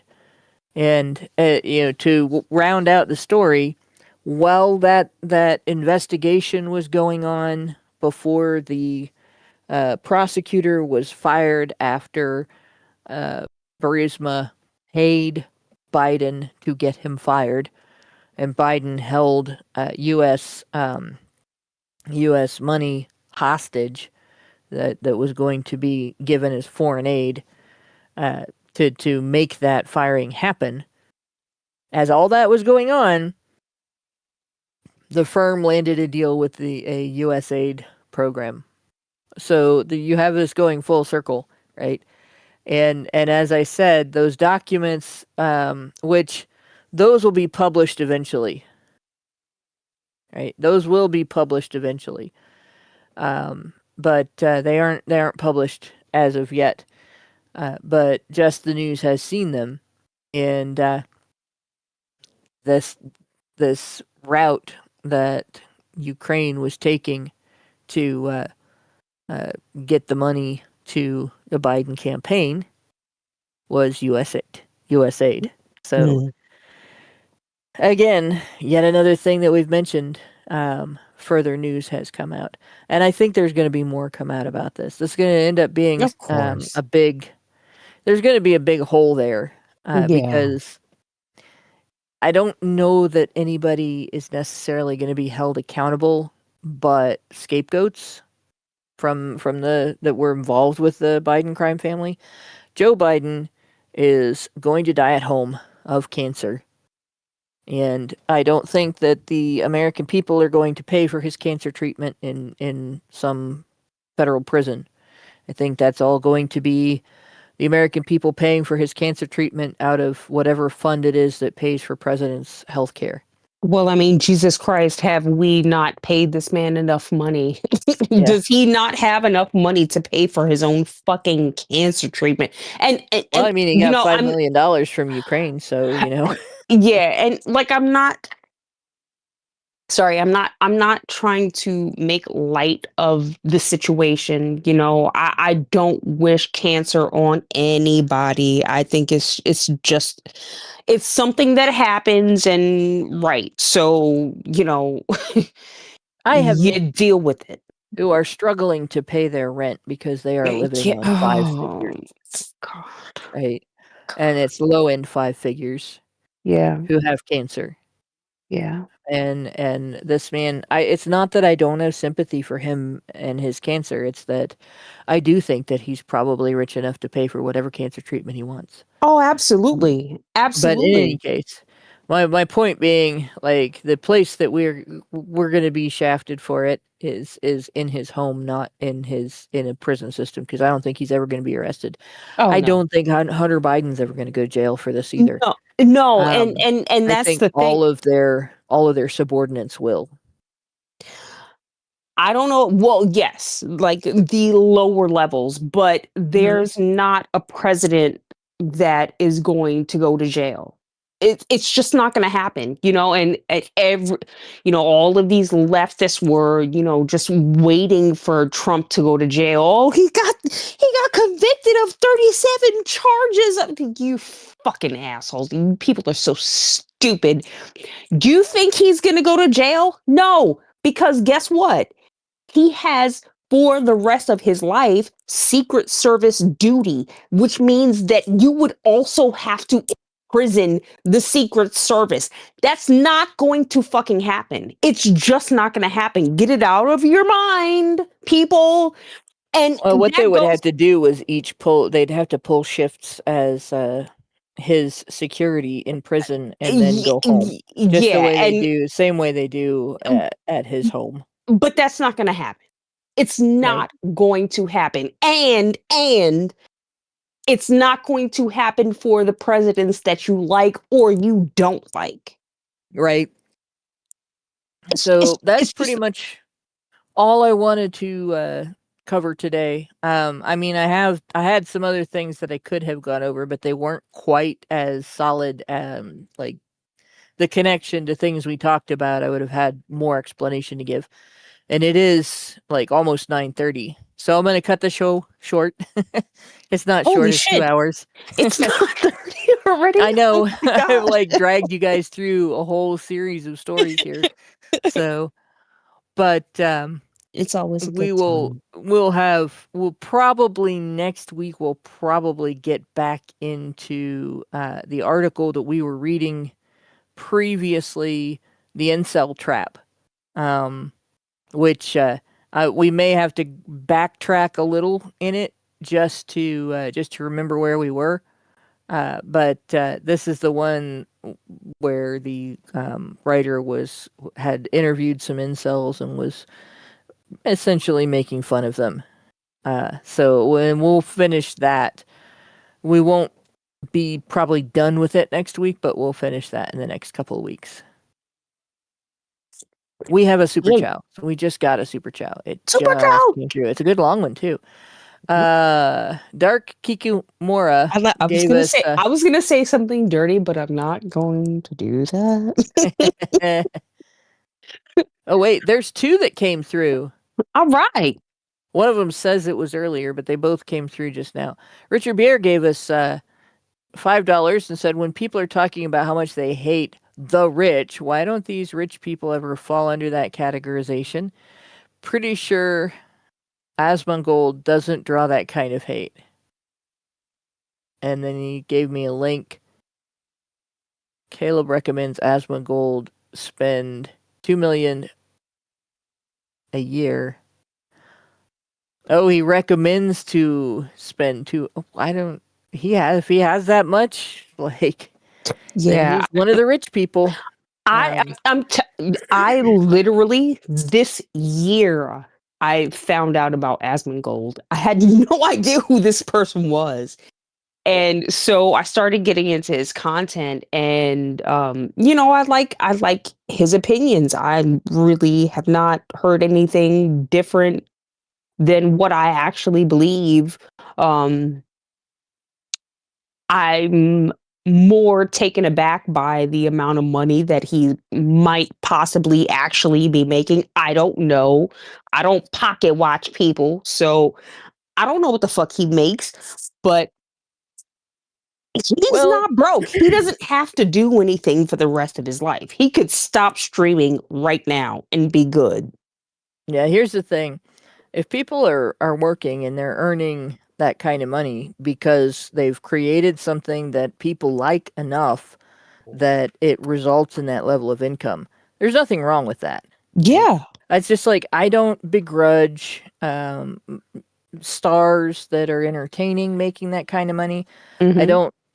I don't begrudge any of that. What I do begrudge is when a big company takes advantage of them and uses them for, like they did the Three Stooges, or the hair bands in the 80s and 90s, where they were insanely popular. Whitesnake, and then they walked away with nothing. They made nothing, and like the fashion that came in of wearing jeans with holes in them and stuff like that came from those guys being up on stage dressed like that. But they were not dressed like that because it was cool. They were dressed like that because they couldn't afford new pants. Right. Seriously, one of the guys actually said that in an interview, that the companies, the contracts the companies kept them under made them so broke that they could not afford to replace their clothes when their clothes wore out. Yeah, so, and there's so many. The only people that deserve any kind of, I won't say hatred, but criticism for being rich are the rich people that are telling other people to eat the rich while excluding themselves because they have good intentions. Right. And that really what they deserve is to be called hypocrites. Yeah. Yeah. Dark Kikumura gave us $10 and said, Doc, don't forget your king wants to make tobacco illegal. Can I get an epic rant from you on that? And roll your own guy. Tobacco? Tobacco. I smoked a serious pipe when I was 18 decades ago. I quit vaping nicotine 6 months ago, and I'm proud, but I will probably be filling the gap when I drop weed with nasal tobacco. In some African countries, a majority of nasal tobacco users are female, and majority of females use nasal tobacco. That is the first time that I've ever heard of it. Yeah. Great. What the hell the safest tobacco is also the one most like blow. Oh my God. So that was quite a rant. I don't know, Mike, you got anything to say about the tobacco thing? Fucking make weed legal, but keep meth illegal. Like, we can find like a happy middle ground, right? Like, just like America tried illegalizing alcohol, it didn't fucking work, right? And just like a bunch of other countries have tried illegalizing weed. Like, I'm not a total libertarian, right? I don't think every drug should be legalized. I think fentanyl is probably a fucking disaster area. I think heroin is probably a fucking disaster area. I think meth is probably a disaster area. Like, we can find a middle ground. Like, again, I'm not a total libertarian when it comes to legalizing drugs, but we can find a middle ground somewhere beyond where we're currently at. If alcohol is legal, that's fine, okay. But alcohol is a really dangerous drug, and weed is much less dangerous. Meth is much more dangerous, and fentanyl is much more dangerous. So, yeah, I'm just here trying to settle the middle ground. Like, if alcohol is going to be legal, then maybe weed should probably be legal too, because There you weed go. is much less dangerous than alcohol, and we can go on to make fentanyl and meth illegal because they are fucking horrible drugs. I not that I would know, because these things are legal and these things are illegal, and I would never do anything illegal. But you know, to anyone with a fucking brain in their noggin, they can figure out, which drugs will ruin your life and which drugs will not. I mean, alcohol will ruin your life, but we should keep it legal anyway, because it's been legal for a fucking long time, and we seem to have been getting along with it for a while. And so maybe weed should be legal as well, because it doesn't destroy any more lives than alcohol does. Like, and if people could smoke weed, then they would drink less alcohol. But that doesn't mean that I'm some fucking libertarian who thinks heroin and fentanyl should be legal. No, fucking, we need to. It's all about drawing a line, and we have drawn a line. We live in a society, all right. And it's full of lines. A society that has decided that alcohol is fine and caffeine is fine. Well, I'm like, well, we can draw the line elsewhere. Like, maybe weed is fine too, but fentanyl is not. And I'm like, I don't think I'm a weirdo for drawing that line. Like, I think most people would draw the line somewhere. I would draw the line where it's okay to have a fucking joint every now and again, as long as you don't fucking inject fentanyl. I don't. This.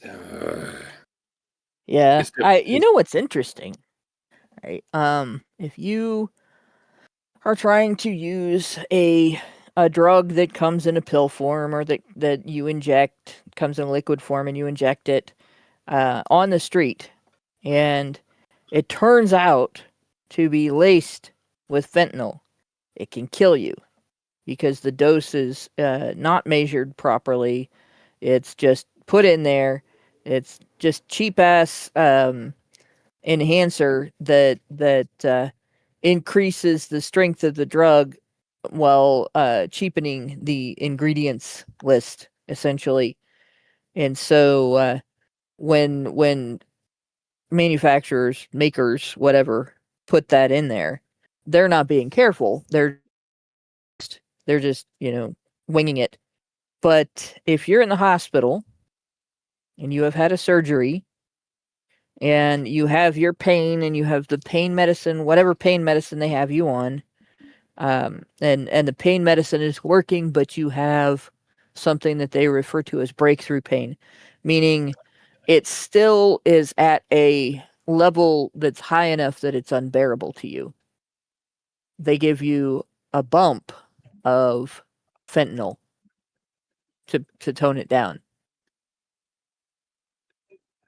So it's the reason that laws end up addressing this stuff is largely because something is a threat to the public, where you're being told you're getting one thing, but they've added fentanyl to it, and therefore it's potentially deadly. Well, if something was legal and it was subject to the same rules and regulations and standards and practices that other legal items are subjected to, where if somebody lies to you about what's in a product and there's an ingredient not listed and the ingredients that are listed are not in the amounts that you're told, you can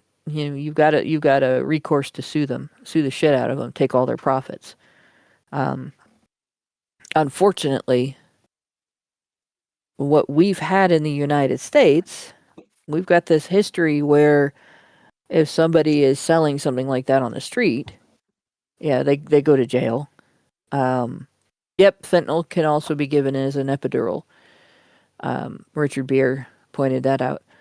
But at the same time, we have other sellers that have been peddling dangerous drugs for like a century almost. And the federal government gives them approval, often for dangerous drugs, that they later have to pull off the market. I actually just tweeted a video of this, about this, maybe half an hour before the show.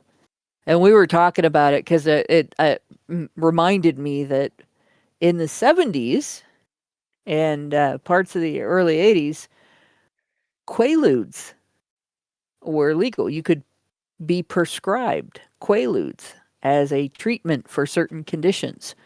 And of course, now they're not. But back in the day, they were. And people did receive prescriptions for them. There was a drug mentioned in this video, Seldane, which was an antihistamine that caused a heart problem. I was prescribed Seldane. I took Seldane for a couple of years before it was they stopped giving it to me because it was causing a heart problem. And so I was one of the people that was affected by this drug before it was taken off the market. I've had actually several medications in my history that pharmaceutical companies put on the market as safe to use for purposes that my doctor determined that I needed something, for. And later they turned out to be dangerous drugs. And there were class action lawsuits. Some of those drugs were pulled off the market and have never been sold again. Some of them now have contraindications with each other. That, well, if you're taking this, you shouldn't also take that. But they were combined when I was a kid, and I'm one of the people that was dosed with them. They're weird guinea pigs when it comes to drugs in the U.S. Like, the government just, pretends to regulate and to actually care what happens to us, and we would probably be better off if people didn't have a reason to trust drug companies at all. If we didn't have an agency out there going, yeah, this is safe, because it's kind of Russian roulette. They'll tell you it's safe, but, half the drugs on the market, you later find out, well, this does liver damage and that does heart damage. And if you combine these two drugs together, you're gonna have a stroke. And if you combine these two drugs together, it's gonna do brain damage. You're in real trouble now, So when it comes down to it, thalidomide, yeah, that was before the FDA. That was before. In fact, that was the cause of the FDA. We got the FDA because of thalidomide, and it didn't fix the situation. It just made people think the situation was fixed.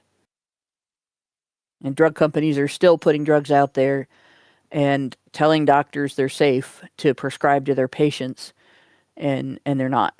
Or doctors are using them incorrectly. Yeah, Fin was listed in that video as well. Somebody mentioned that. Mr. Noob. So we got Mr. Noob and we got Richard Bier was the one who mentioned thalidomide. Thalidomide's an interesting one too. I had an argument with a feminist about that. She was mad that drugs are not tested on women. And the reason is because women can be pregnant. So if you're testing drugs on women, there's a chance you might be testing them on children. And I couldn't get her to answer. She was saying that it was better that some children should suffer than that no women should be able to be tested on. So I asked her exactly how many children should we be testing drugs on. And she never was able to answer that one. So, but in any case, as far as that's concerned,